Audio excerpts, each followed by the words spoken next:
नमस्कार दोस्तों, आप सभी का स्वागत है तरी एजुकेशन के यूट्यूब चैनल में। दोस्तों, हम लोग ऐसे प्रश्न को पढ़ रहे हैं जो एनटीपीसी के एग्जाम में पिछले वर्ष पूछे गए हैं और आने वाले हर एक एग्जाम में पूछे जाने की संभावना है। दोस्तों, कुछ वैसे स्टूडेंट होते हैं जो केवल व्यूज को देखकर पढ़ नहीं पाते। उनको लगता है कि ये चैनल ही छोटा है तो पढ़ाई नहीं होती होगी। दोस्तों, आपने एक कबीरदास का दोहा सुना होगा, जाति न पूछो साधु की, पूछ लीजिए ज्ञान, और मोल करो तलवार का, खुला रहन दो म्यान। दोस्तों, आपको चैनल छोटा और बड़ा से कोई लेना देना नहीं है। जहां पर आपको पढ़कर अच्छा कंटेंट मिले, जहां पर आपको अच्छी संतुष्टि मिले मेरे दोस्तों, वहां पर आप पढ़िए। ऐसा नहीं होता मेरे दोस्तों कि जिनका चैनल अभी छोटा है उनको नॉलेज नहीं है। बस दोस्तों, आपका प्यार की जरूरत है। दोस्तों, एकमात्र यूट्यूब चैनल तरी एजुकेशन है एक मेरे दोस्तों कि आप आज जिस वीडियो के लिए कमेंट करेंगे, आपके लिए अगले दिन वो वीडियो उपलब्ध हो जाएगी मेरे दोस्तों। तो दोस्तों, जिन दोस्तों को क्लास अगर अच्छा लगता है तो वो कम से कम शेयर जरूर कर सकते हैं। तो चलिए दोस्तों, वीडियो शुरू करते हैं। कल यहाँ तक हम लोग पढ़ लिए थे और आज इसका दूसरा पार्ट है मेरे दोस्तों। क्या कर रहा है, कौन सा भारतीय समुद्री तट जो है ब्लू फ्लैग प्रमाणन प्राप्त करने वाला एशिया का पहला समुद्री तट बन गया है? कौन सा भारतीय समुद्री तट ब्लू फ्लैग प्रमाणन प्राप्त करने वाला एशिया का पहला समुद्री तट बन गया है? तो उड़ीसा का कोणार्क तट है मेरे दोस्तों, जो ब्लू फ्लैग प्रमाणन प्राप्त करने वाला एशिया का पहला समुद्री तट बन गया है। आगे चलते हैं मेरे दोस्तों। भारत में सबसे ज्यादा ग्रेफाइट का भंडार किस राज्य में है? तो भारत में सबसे ज्यादा ग्रेफाइट का भंडार मेरे दोस्तों अरुणाचल प्रदेश में है। कहाँ है? भारत में सबसे ज्यादा ग्रेफाइट का भंडार मेरे दोस्तों अरुणाचल प्रदेश में है। कहाँ है? अरुणाचल प्रदेश। दोस्तों, अरुणाचल प्रदेश से एक क्वेश्चन और देखने को मिलता है कि सबसे कम जनसंख्या घनत्व किस राज्य का है? तो सबसे कम जनसंख्या घनत्व भी मेरे दोस्तों अरुणाचल प्रदेश का है। कहाँ का है? सबसे कम जनसंख्या घनत्व अरुणाचल प्रदेश का, और सबसे ज्यादा जनसंख्या घनत्व 2011 के जनगणना के अनुसार बता रहे हैं मेरे दोस्तों। तो सबसे ज्यादा जनसंख्या घनत्व पूछे तो बिहार का हो जाएगा, और सबसे कम जनसंख्या घनत्व अरुणाचल प्रदेश का, और सबसे ज्यादा ग्रेफाइट का भंडार भी बोले तो अरुणाचल प्रदेश हो जाएगा मेरे दोस्तों। आगे चलते हैं। नस्कॉम की फुल फॉर्म क्या है? तो नस्कॉम की फुल फॉर्म क्या हो जाएगा मेरे दोस्तों? National association of software and service companies. क्या? National association of software and service companies होता है मेरे दोस्तों, नॉस्कॉम की फुल फॉर्म है। आगे चलते हैं मेरे दोस्तों। मई 2019 ईस्वी में ई सिगरेट कहां पर बैन की गई थी? मई 2019 ईस्वी में ई सिगरेट कहां पर बैन की गई थी? तो राजस्थान में। कहां मेरे दोस्तों? कहां पर बैन की गई थी? तो ई सिगरेट जो है राजस्थान में बैन की गई थी मेरे दोस्तों। आगे चलते हैं। किस राज्य में जल अधिनियम के तहत प्रति व्यक्ति प्रतिदिन 55 लीटर पानी उपयोग के लिए दिया जाएगा? कौन सा राज्य ऐसा है मेरे दोस्तों, कहाँ जल अधिनियम के तहत प्रति व्यक्ति को 55 लीटर प्रतिदिन पानी उपयोग के लिए दिया जाएगा? तो मेरे दोस्तों, वो राज्य है कौन सा? मध्य प्रदेश ऐसा राज्य है जो प्रत्येक व्यक्ति को प्रतिदिन 55 लीटर के पानी उपयोग के लिए दिया जाएगा मेरे दोस्तों। आगे चलते हैं। कौन सी हाई लेवल लैंग्वेज है जो संख्यात्मक अभिकलन और वैज्ञानिक कंप्यूटिंग में प्रयोग होती है? कौन सी हाई लेवल लैंग्वेज है, यानी कि HLL का फुल फॉर्म दिया है हाई लेवल लैंग्वेज, जो संख्यात्मक अभिकलन और वैज्ञानिक कंप्यूटिंग के लिए प्रयुक्त होती है? तो फोटोन। कौन सा हाई लेवल लैंग्वेज है? तो फोटोन है मेरे दोस्तों। और फोटोन का आपसे फुल फॉर्म पूछे तो फार्मूला ट्रांसलेशन होता है। क्या होता है? फार्मूला ट्रांसलेशन फोटोन का फुल फॉर्म होता है मेरे दोस्तों। आगे चलते हैं। आगे मेरा क्वेश्चन कह रहा है कि संभावित यूनेस्को साइट ओरछा एगो है, ओरछा किस राज्य में है? तो संभावित यूनेस्को साइट है मेरे दोस्तों, यूनेस्को के विश्व धरोहर में घोषित किया गया ओरछा। ओरछा किस राज्य में है? तो ओरछा मध्य प्रदेश में। ओरछा कहाँ है मेरे दोस्तों? ओरछा मध्य प्रदेश में। आगे चलते हैं। ICC one day cricketer of the decade किसे चुना गया है? तो ICC one day cricketer of the decade मेरे दोस्तों विराट कोहली को चुना गया है। कहाँ चुना गया है? किसको? तो विराट कोहली को चुना गया है। विराट कोहली को हम लोग चीकू भी बोलते हैं। क्या कहते हैं मेरे दोस्तों? चीकू बोला जाता है विराट कोहली को। ICC one day cricketer of the decade किसे चुना गया था? विराट कोहली को चुना गया था। 2019 ईस्वी में रविन्द्रनाथ टैगोर साहित्य पुरस्कार किसे दिया गया है? तो 2019 ईस्वी में रविन्द्रनाथ टैगोर साहित्य पुरस्कार राणा दास गुप्ता को दिया गया है। किसे दिया गया है? राणा दास गुप्ता को मेरे दोस्तों 2019 ईस्वी में रविन्द्रनाथ टैगोर साहित्य पुरस्कार दिया गया था राणा दास गुप्ता को। आगे चलते हैं मेरे दोस्तों। अजंता की गुफाएं कहाँ है? तो अजंता की गुफाएं मेरे दोस्तों औरंगाबाद महाराष्ट्र में है। कहाँ है? अजंता की गुफाएं मेरे दोस्तों औरंगाबाद महाराष्ट्र में है। अजंता की गुफाएं के भी मेरे दोस्तों यूनेस्को की विश्व धरोहर में घोषित किया गया था। कब घोषित किया गया था? 1983 ईस्वी में। अजंता की गुफाओं को, एलोरा की गुफाओं को मेरे दोस्तों दोनों को, अजंता की गुफाएं और एलोरा गुफाएं दोनों को यूनेस्को के विश्व धरोहर में 1983 ईस्वी में घोषित किया गया था। अजंता की गुफाएं कहाँ है? तो औरंगाबाद महाराष्ट्र में। आगे चलते हैं मेरे दोस्तों। कौन चरमपंथी नेता थे? कौन चरमपंथी, यानी कि नरम दल के बोल सकते हैं मेरे दोस्तों। तो चरमपंथी यानी कि नरम दल नहीं, सॉरी गलत हो जाएगा, यानी कि गरमपंथी बोलेगा। तो गरम दल के कौन नेता थे? तो लाला लाजपत राय, बाल गंगाधर तिलक और बिपिन चंद्र पाल और अरबिंदो घोष। चरमपंथी यानी कि गरम दल होता है मेरे दोस्तों। तो गरम दल का नेता कौन कौन हो जाएगा? तो लाला लाजपत राय, बाल गंगाधर तिलक, बिपिन चंद्र पाल और अरविंद घोष जो है मेरे दोस्तों ये चरमपंथी नेता थे। आगे चलते हैं। D2O का जल उपयोग कहाँ होता है?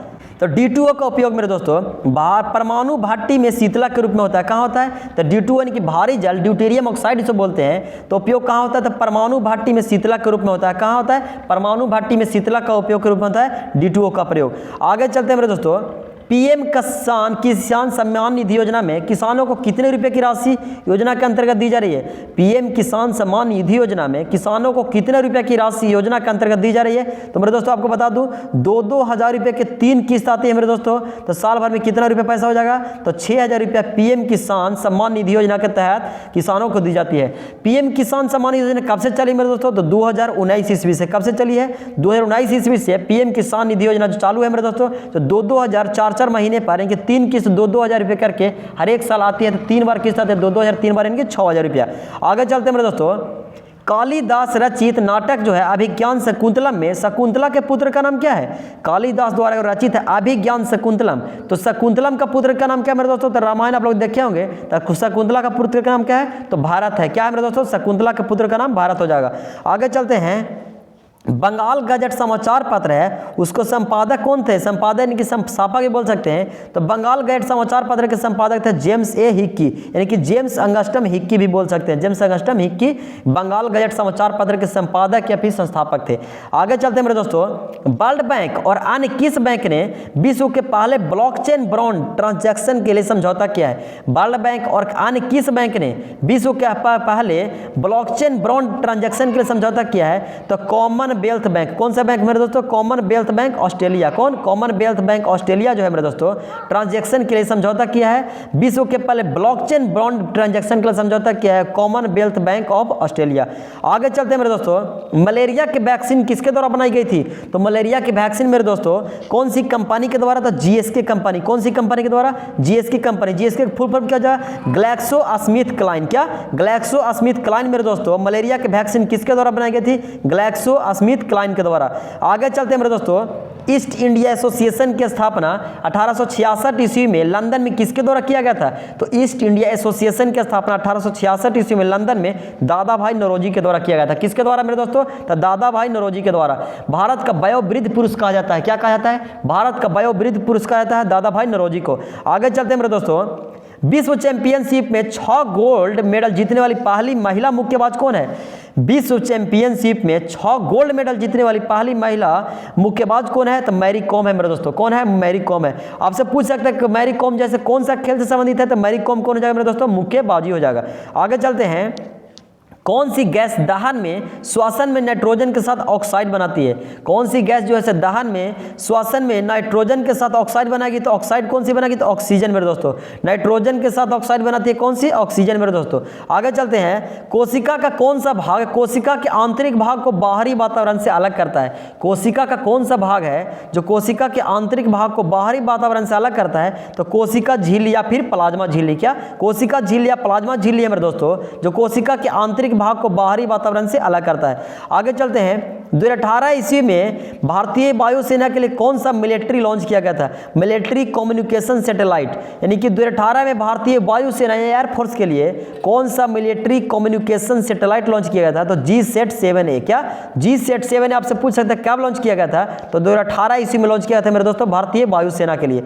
आगे चलते हैं, कौन सा तत्व सभी जीवों में आवश्यक रूप से पाया जाता है? ऑक्सीजन, कार्बन, हाइड्रोजन एवं नाइट्रोजन। मेरे दोस्तों बोल रहा है कौन सा तत्व सभी जीवों में आवश्यक रूप से पाया जाता है? ऑक्सीजन कि कार्बन कि हाइड्रोजन एवं नाइट्रोजन। तो मैं आपको बता दूं मेरे दोस्त कि सभी जीवों में आवश्यक रूप से ऑक्सीजन भी पाया जाता है, कार्बन भी पाया जाता है, हाइड्रोजन भी पाया जाता है, नाइट्रोजन भी पाया जाता है। चारों के चारों जो है सभी जीवों में आवश्यक रूप से पाया जाने वाला है। इस क्वेश्चन का राइट आंसर इनमें से सभी हो जाता है। आगे चलते हैं मेरे दोस्तों, सबसे पहले किसने बताया था कि परमाणु में इलेक्ट्रॉन के कण धनावेशित कणों में धंसे रहते हैं? सबसे पहले किसने बताया था कि इलेक्ट्रॉन के कण जो है धनावेशित कणों के रूप में धंसे रहते हैं? तो इलेक्ट्रॉन को सबसे पहले जो खोज किया वो वही ने बताया मेरे दोस्त। तो इलेक्ट्रॉन का खोज कौन किया था? तो जे थॉमसन ने किया था। कौन किए थे?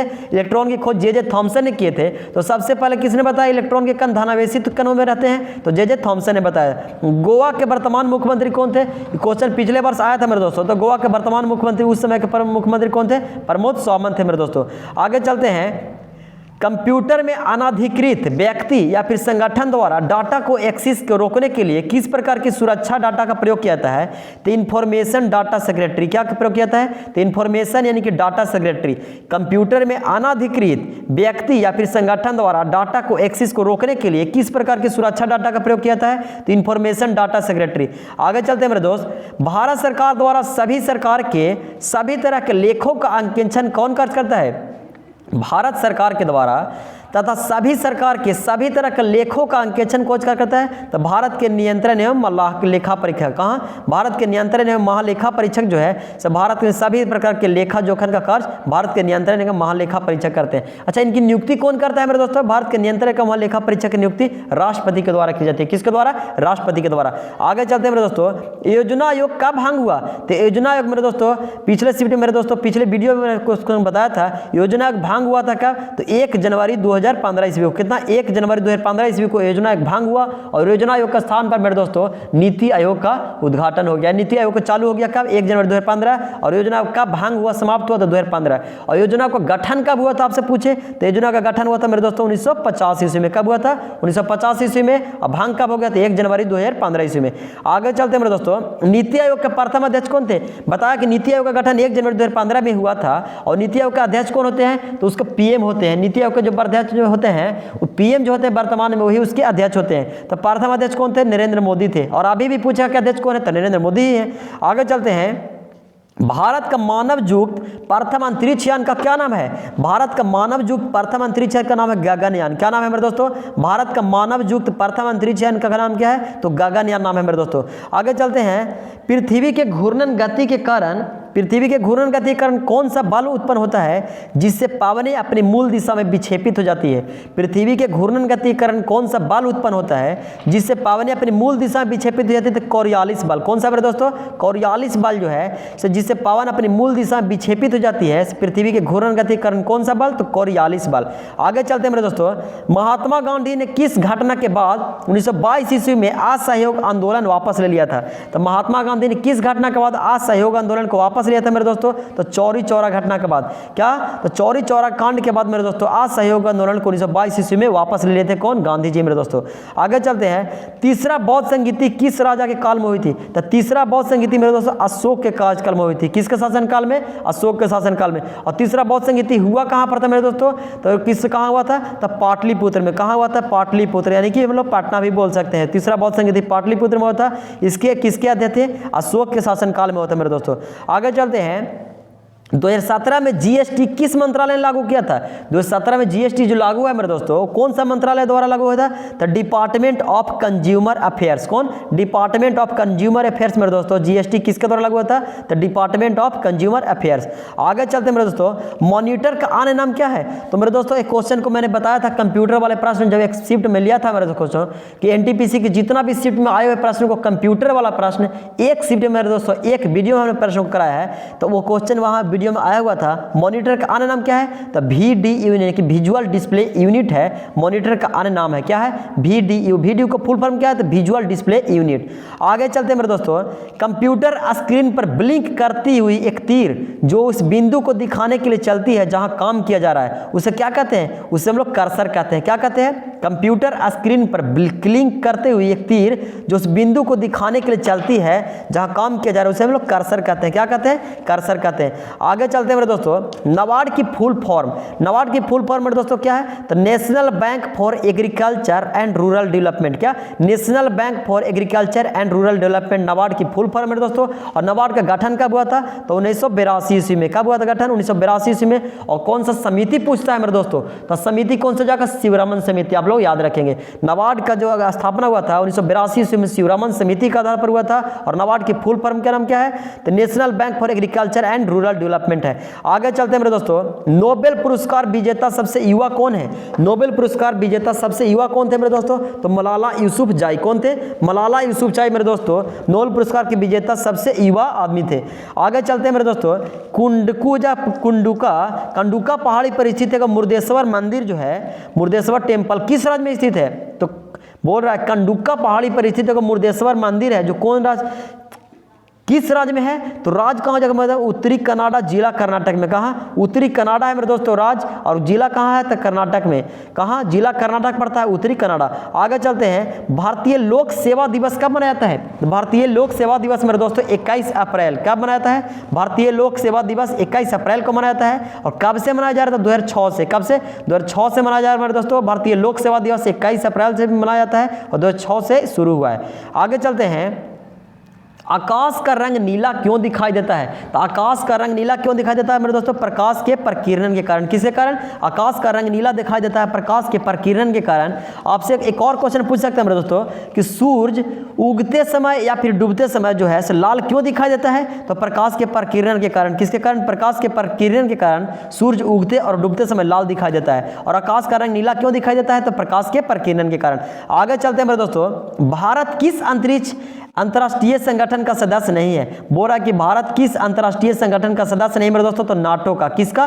तो नाटो का मेरे दोस्तों जो अंतर्राष्ट्रीय संगठन का सदस्य जो है भारत नहीं मेरे दोस्तों। नाटो का स्थापना कब हुआ था? तो नाटो का स्थापना मेरे दोस्तों 1949 में हुआ था। कब हुआ था? नाटो का स्थापना 1949 में हुआ था। इसका कहाँ हुआ है? इसका स्थापना जो है सो ब्रुसेल्स में है। कहाँ है? तो नाटो का स्थापना जो है कहाँ? इसको ब्रुसेल्स बेल्जियम में मेरे दोस्तों इसका स्थापना हुआ है। आगे चलते हैं, कालिदास सम्मान किस राज्य सरकार द्वारा दिया जाता है? तो कालिदास सम्मान मेरे दोस्तों मध्य प्रदेश के सरकार द्वारा। कौन दास सम्मान कर द्वारा? तो कालिदास सम्मान जो है सो मध्य प्रदेश सरकार के द्वारा दिया जाता है। आगे चलते हैं, अलीपुर बम कांड में कौन शामिल था? आपसे बोल रहा है कि अलीपुर बम कांड हुआ था मेरे दोस्तों, उनमें कौन कौन शामिल थे? तो अरविंद घोष थे, खुदीराम बोस थे और प्रफुल्ल चौकी थे। कौन? अरविंद घोष, खुदीराम बोस और प्रफुल्ल चौकी मेरे दोस्तों अलीपुर बम कांड में शामिल थे।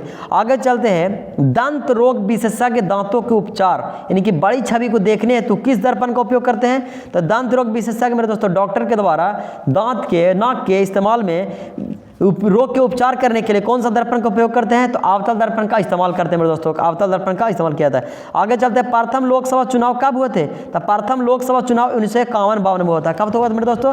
प्रथम लोकसभा चुनाव 1951-52 में हुए थे। अगर राज्यसभा चुनाव भी आपसे पूछे कि प्रथम राज्यसभा चुनाव कब हुए थे, तो वो भी 1951-52 ही हो जाएगा मेरे दोस्तों। कब हो जाएगा? 1951 से 52 हो जाएगा। आगे चलते हैं, लौह पुरुष यानी आयरन मैन ऑफ इंडिया किसे कहा जाता है? लौह पुरुष यानी फिर आयरन मैन ऑफ इंडिया किसे कहा जाता है? तो किसे कहता है? सरदार वल्लभ भाई पटेल को। किसे कहता है? लौह पुरुष, भारत का लौह पुरुष आयरन मैन ऑफ इंडिया किसे कहता है? सरदार वल्लभ भाई पटेल। आगे चलते हैं मेरे दोस्तों, 2020 ईस्वी में किस देश के सुप्रीम कोर्ट बिल्डिंग का उद्घाटन पीएम नरेंद्र मोदी जी ने किया है? 2020 ईस्वी में किस देश के सुप्रीम कोर्ट का बिल्डिंग उद्घाटन जैसे मोदी ने किया था? मॉरिशस के सुप्रीम कोर्ट का उद्घाटन प्रधानमंत्री नरेंद्र मोदी ने किया है। कहाँ के? मॉरिशस के सुप्रीम कोर्ट का उद्घाटन मेरे दोस्तों प्रधानमंत्री नरेंद्र मोदी ने किया था। आगे चलते हैं, कितनी पीएच में नीला लिटमस पेपर लाल हो जाता है? तो मेरे दोस्तों बता दूं कि आम्ल जो है से नीला लिटमस पेपर को कैसा करता है? लाल करता है। कैसा करता है? आम्ल जो है सो नीला लिटमस पेपर को लाल करता है। तो आम्ल का पीएच मान कितना होता है? तो 7 से कम। कितना होता है? 7 से कम मेरे दोस्तों। तो इस क्वेश्चन का राइट आंसर क्या हो जाएगा? कितनी पीएच में नीला लिटमस पेपर लाल हो जाएगा? तो 7 से कम जो भी ऑप्शन में रहेगा मेरे दोस्तों वो जो हो जाएगा इस क्वेश्चन का राइट आंसर हो जाएगा। आगे चलते हैं, बोला कौन सा तत्व नहीं है? तो ये ऑप्शन से होता है मेरा क्वेश्चन मेरे दोस्तों कि क्वेश्चन था ऑप्शन से कौन सा इनमें से तत्व नहीं है? तो इस क्वेश्चन का राइट आंसर जो है सिल्का। सिल्का जो है एक प्रकार का तत्व नहीं है। आगे चलते हैं, अजमेर में किसकी दरगाह है? तो अजमेर मेरे दोस्तों सोफी मुइनुद्दीन चिश्ती ख्वाजा के। किसकी दरगाह है? सोफी मुइनुद्दीन चिश्ती ख्वाजा की दरगाह है मेरे दोस्तों। कहाँ? अजमेर में। आगे चलते हैं, उपास्थीदार मछलियां कौन सी है? तो उपास्थीदार मछलियां आपको नाम बताना था। तो सौर कहांगर और शंकुश। क्या? सौर कहांगर शंकुश मेरे दोस्तों उपास्थीदार मछलियां, सौर कहांगर और शंकुश। आगे चलते हैं, क्षेत्रफल की दृष्टि से छठा सबसे बड़ा देश कौन सा है? तो क्षेत्रफल की दृष्टि से छठा सबसे बड़ा देश मेरे दोस्तों कौन सा है? तो ऑस्ट्रेलिया है। कौन है? ऑस्ट्रेलिया मेरे दोस्तों छठा सबसे बड़ा देश है। और भारत बोलेगा मेरे दोस्तों कैमा है क्षेत्रफल की दृष्टि से? तो भारत क्षेत्रफल की दृष्टि से मेरे दोस्तों 7वां बड़ा देश है। कौन? 7वां बड़ा देश है मेरे दोस्तों भारत है। और 8वां बोलेगा कि क्षेत्रफल की दृष्टि से बड़ा देश कौन सा है? तो अर्जेंटीना। और सबसे बड़ा पूछिए आपसे कि सबसे बड़ा क्षेत्रफल की दृष्टि से तो कौन?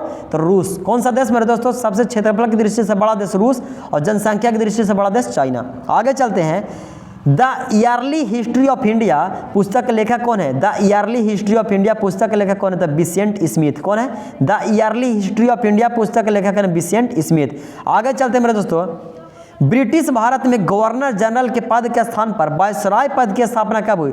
तो ब्रिटिश भारत में गवर्नर जनरल पद के नाम पर वायसराय पद की स्थापना कब हुई मेरे दोस्तों? तो 1858 ईस्वी के भारत सरकार अधिनियम में। कब? 1858 ईस्वी के भारत सरकार अधिनियम में गवर्नर जनरल के पद को नाम बदल के वायसराय पद कर दिया गया था। आगे चलते हैं मेरे दोस्तों, संयुक्त राष्ट्र सुरक्षा परिषद में कुल कितने अस्थायी सदस्य होते हैं? तो मेरे दोस्तों पिछले वीडियो में क्वेश्चन को बताया था आंसर कि अस्थायी सदस्य 10 होते हैं और 5 गो अस्थायी सदस्य होते हैं। 5 देश होते हैं मेरे दोस्तों अस्थायी सदस्य में आते हैं और 10 गो अस्थायी होते हैं। और अस्थायी सदस्यों का कार्यकाल मेरे दोस्तों 2 वर्ष का होता है। कितने वर्ष का? 2 वर्ष का। आगे चलते हैं, गंगा एक्शन प्लान किससे संबंधित है? तो गंगा एक्शन प्लान मेरे दोस्तों प्रदूषण को घटा करके गंगा के जल की गुणवत्ता को बढ़ाना, प्रदूषण को कम करना है और गंगा के जल की गुणवत्ता की क्वालिटी को बढ़ाना है मेरे दोस्तों। गंगा एक्शन प्लान का यही संबंध है मेरे दोस्तों। आगे चलते हैं, भारत के कितने राज्यों की सीमा नेपाल के साथ लगती है? भारत के कितने राज्यों की सीमा नेपाल के साथ लगती है? तो 5 राज्य। कितने मेरे दोस्तों? भारत के कितने राज्यों की सीमा नेपाल के साथ लगती है? तो 5 राज्य की सीमा नेपाल के साथ लगती है। आगे चलते हैं, पृथ्वी की सबसे ऊपरी परत कौन सी है? तो पृथ्वी की सबसे ऊपरी परत का नाम हो जाएगा मेरे दोस्तों भूपर्पट यानी कि क्रस्ट भी इसको बोलते हैं। क्या? भूपर्पट यानी कि क्रस्ट भी बोल सकते हैं। क्रस्ट हो जाएगा मेरे दोस्तों। सब पृथ्वी की सबसे ऊपरी परत है यानी कि भूपर्पट यानी कि क्रस्ट। आगे चलते हैं, सोनल मानसिंह किस क्षेत्र से संबंधित है? तो भारतीय शास्त्रीय नर्तक है मेरे दोस्तों सोनल मानसिंह। क्या है? सोनल मानसिंह भारतीय शास्त्रीय नर्तक है मेरे दोस्तों सोनल मानसिंह। आगे चलते हैं, वन अनुसंधान संस्थान कहाँ है? तो वन अनुसंधान संस्थान देहरादून में है। कहाँ है? वन अनुसंधान संस्थान देहरादून उत्तराखंड में मेरे दोस्तों। चंद्र ग्रहण कब होता है? तो चंद्र ग्रहण कब होता है मेरे दोस्तों? पूर्णिमा को दिन। कब होता है? चंद्र ग्रहण पूर्णिमा को दिन। और सूर्य ग्रहण बोलेगा मेरे दोस्तों तो सूर्य ग्रहण अमावस्या के दिन। आपको एक छोटा सा ट्रिक बना दूं मेरे दोस्तों, सूर्य ग्रहण आपसे बोले तो सूर्य ग्रहण कब होता है? तो अमावस्या के दिन और चंद्र ग्रहण पूर्णिमा के दिन। तो सूर्य ग्रहण का ट्रिक क्या है मेरे दोस्तों? सूर्य ग्रहण का आप लोग सीधा सीधा रखना है 50। क्या रखना है? 50। सूर्य ग्रहण कैसे कैसे होगा? जब पृथ्वी पास से पृथ्वी और साथ से सूर्य यानी कि पृथ्वी और सूर्य के बीच में जब चंद्रमा आ जाएगी तो सूर्य ग्रहण लगेगा। क्या होगा? बोला कि सूर्य ग्रहण में किसके किसके बीच कौन आता है? तो पास से पृथ्वी और साथ से सूर्य, पृथ्वी और सूर्य के बीच चाँद से चंद्रमा आ जाएगा मेरे दोस्तों। क्या? तो सूर्य ग्रहण 50, सूर्य ग्रहण 50, सूर्य ग्रहण 50, सूर्य ग्रहण 50। आपको सिंपल बात याद रखना, सूर्य ग्रहण 50। और आपको चंद्र ग्रहण बोले मेरे दोस्तों तो चंद्र ग्रहण के लिए क्या होता है? चंद्र ग्रहण के लिए होता है चपास। ये आपको इतना से याद रखना है। चा से क्या? तो चा से चंद्रमा और सा से सूर्य। चंद्रमा और सूर्य के बीच में पास से पृथ्वी आ जाता है। चंद्र ग्रहण चपास। आप लोग इतना रखेंगे, चा से चंद्र ग्रहण तो चा से चपास। क्या? चा से चंद्र ग्रहण तो चा से चपास और सूर्य ग्रहण 50। आप लोग देख लेंगे चंद्र ग्रहण जो है चंद्र ग्रहण में क्या होता है? तो चंद्रमा और सूर्य के बीच में कौन आ जाता है? तो पास से पृथ्वी आ जाता है। आगे चलते हैं मेरे दोस्तों, एंटी सैटेलाइट वेपन्स जो है तकनीकी हासिल करने वाला चीन तीसरा देश है। तो पहला और दूसरा देश कौन कौन से हैं? तो एंटी सैटेलाइट यानी कि ASAT तकनीकी हासिल करने वाला चीन तीसरा देश है। पहला देश अमेरिका है, दूसरा देश कौन सा है मेरे दोस्तों? अमेरिका, रूस, और अमेरिका रूस के बाद तीसरा देश चाइना आता है। आगे चलते हैं मेरे दोस्तों, 4 फरवरी फर्स्ट शिफ्ट का क्वेश्चन देख रहे हैं। CISF की स्थापना कब हुई थी? तो CISF की मेरे दोस्तों CISF की स्थापना हुई थी 10 मार्च 1969 ईस्वी को। कब हुई थी? CISF की स्थापना 10 मार्च 1969 ईस्वी को हुई थी। 1969 ईस्वी को। आपको BSF का पूछ सकता है मेरे दोस्तों, तो BSF की स्थापना 1965 ईस्वी में हुई थी। कब हुई थी? तो BSF की स्थापना 1965 ईस्वी में हुई थी। आगे चलते हैं मेरे दोस्तों, SBI की स्थापना कब हुआ था? SBI की स्थापना जो मेरे दोस्तों कि SBI का स्थापना 1 जुलाई 1955 ईस्वी में। कब हुआ था? स्टेट बैंक ऑफ इंडिया इसका फुल फॉर्म होता है। कि SBI का स्थापना 1 जुलाई 1955 ईस्वी को हुआ था। आगे चलते हैं मेरे दोस्तों, अजंता की गुफाओं में किस प्रकार का चित्रण किया गया था? तो अजंता की गुफाओं में मेरे दोस्तों किस प्रकार का चित्रण हुआ था? भित्ति चित्रकला। कैसा? भित्ति चित्रकला का मेरे दोस्तों अजंता की गुफाओं में किस प्रकार का चित्रण था? तो भित्ति चित्रकला। आगे चलते हैं, एलोरा की गुफाएं औरंगाबाद महाराष्ट्र में किसने बनाया था? क्वेश्चन मेरे दोस्तों पिछला शिफ्ट में पूछा गया था कि एलोरा की गुफा कहाँ है? तो औरंगाबाद महाराष्ट्र में है। और आप पूछ रहा है अगला शिफ्ट में कि एलोरा की गुफा औरंगाबाद महाराष्ट्र में जो किसने बनवाया था? तो राष्ट्रकूट वंश के शासकों ने बनवाया था। किसने बनाया था? तो राष्ट्रकूट वंश के शासकों ने मेरे दोस्तों एलोरा की गुफा को बनाया था। आगे चलते हैं, काजीरंगा नेशनल पार्क किसके लिए प्रसिद्ध है? पिछला शिफ्ट में पूछा हुआ प्रश्न मेरे दोस्तों एक सिंग वाला गैंडा के लिए प्रसिद्ध है। अब इस यहाँ के जानवरों के लिए मेरे दोस्तों खतरनाक साबित हो रहा है कौन सा नेशनल हाईवे? तो NH-37। कौन सा? NH-37 मेरे दोस्तों यहाँ के जंगली जानवरों के लिए खतरनाक साबित हो रहा है NH-37। आगे चलते हैं, स्पेन एवं मोरक्को को अलग करने वाली जल संधि का नाम बताना है। स्पेन और मोरक्को मेरे दोस्तों को अलग करने वाली जल संधि कौन सी है? तो जिब्राल्टर जल संधि। क्या है मेरे दोस्तों? जिब्राल्टर जल संधि जो है सो स्पेन और मोरक्को को अलग करने वाली जल संधि है। आगे चलते हैं मेरे दोस्तों, Untouchable and Coolie, Untouchable and Coolie उपन्यास के लेखक कौन है? आपको से अनटचेबल भी पूछे तो मुल्कराज आनंद। क्या हो जाएगा? अनटचेबल पुस्तक के लेखक कौन है? उपन्यास के लेखक कौन है? तो मुल्कराज आनंद। और कुली का भी पूछे, कुली उपन्यास के लेखक कौन है? तो मुल्कराज आनंद। यानी कि अनटचेबल और कुली दोनों के उपन्यास के लेखक कौन है? तो मुल्कराज आनंद हो जाएगा मेरे दोस्तों। आगे चलते हैं, भारतीय रॉकेट द्वारा प्रक्षेपित दुनिया के सबसे छोटे अंतरिक्षयान का नाम क्या है? भारतीय रॉकेट द्वारा प्रक्षेपित दुनिया के सबसे छोटे अंतरिक्षयान का नाम क्या है? तो स्पिरिट्स। क्या है? भारतीय रॉकेट द्वारा प्रक्षेपित है दुनिया का सबसे छोटा अंतरिक्षयान का नाम है स्पिरिट्स। आगे चलते हैं मेरे दोस्तों, वर्ल्ड बम्बू डे, बम्बू मतलब होता है बांस दिवस। वर्ल्ड बम्बू डे यानी कि विश्व बांस दिवस कब मनाया जाता है? तो विश्व बांस दिवस मेरे दोस्तों 18 सितंबर को मनाया जाता है। कब मनाया जाता है? 18 सितंबर को विश्व बांस दिवस मनाया जाता है। आगे चलते हैं मेरे दोस्तों, कौन से देश के एक से अधिक टाइम जोन है? कौन से देश के एक से अधिक टाइम जोन है मेरे दोस्तों? तो कौन से देश के? फ्रांस के मेरे दोस्तों एक से अधिक सर्वाधिक यानी कि टाइम जोन है। आगे चलते हैं मेरे दोस्तों, सभी मच्छरों की प्रजाति उनके जीवन चक्र के दौरान 4 अलग अलग चरणों से गुजरती है।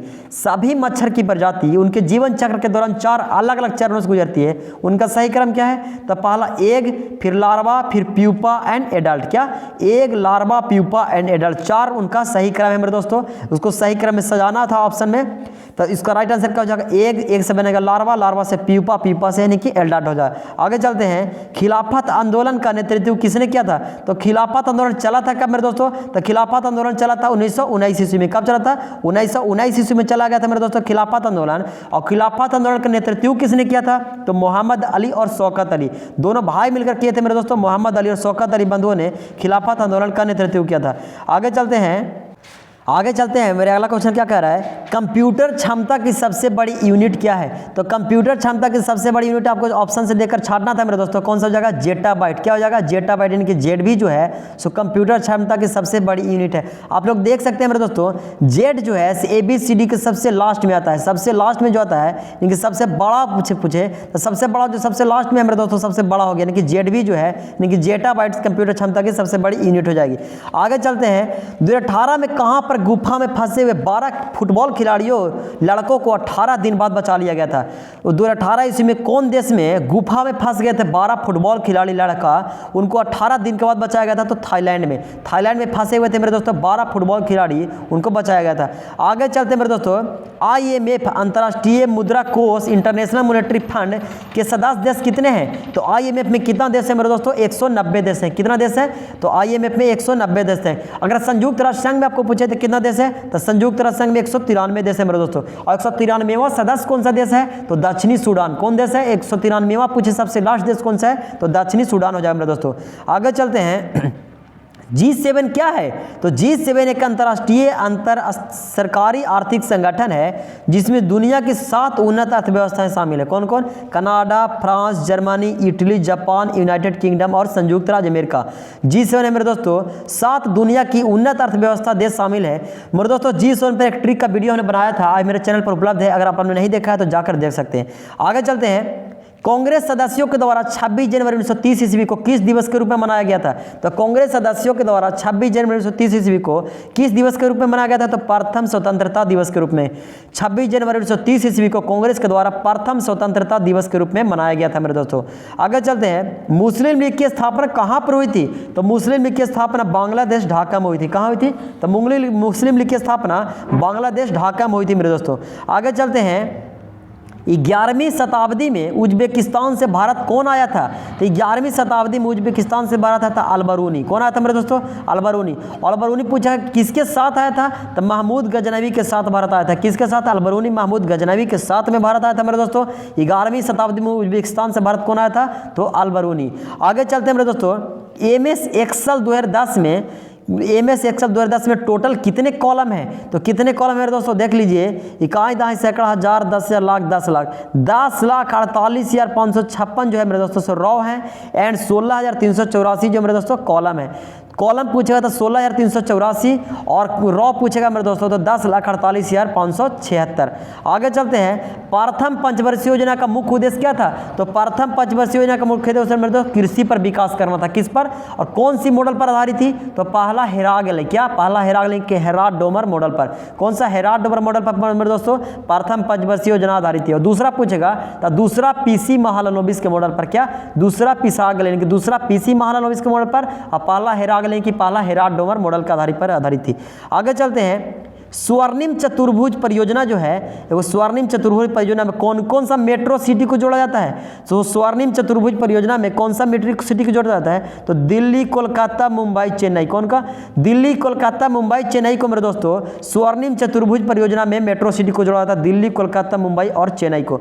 आगे चलते हैं, survival of the fittest term किसके द्वारा दिया गया है? Survival of the fittest term जो है चार्ल्स डार्विन के द्वारा दिया गया। किसके द्वारा दिया गया है? तो चार्ल्स डार्विन के द्वारा दिया गया survival of the fittest term.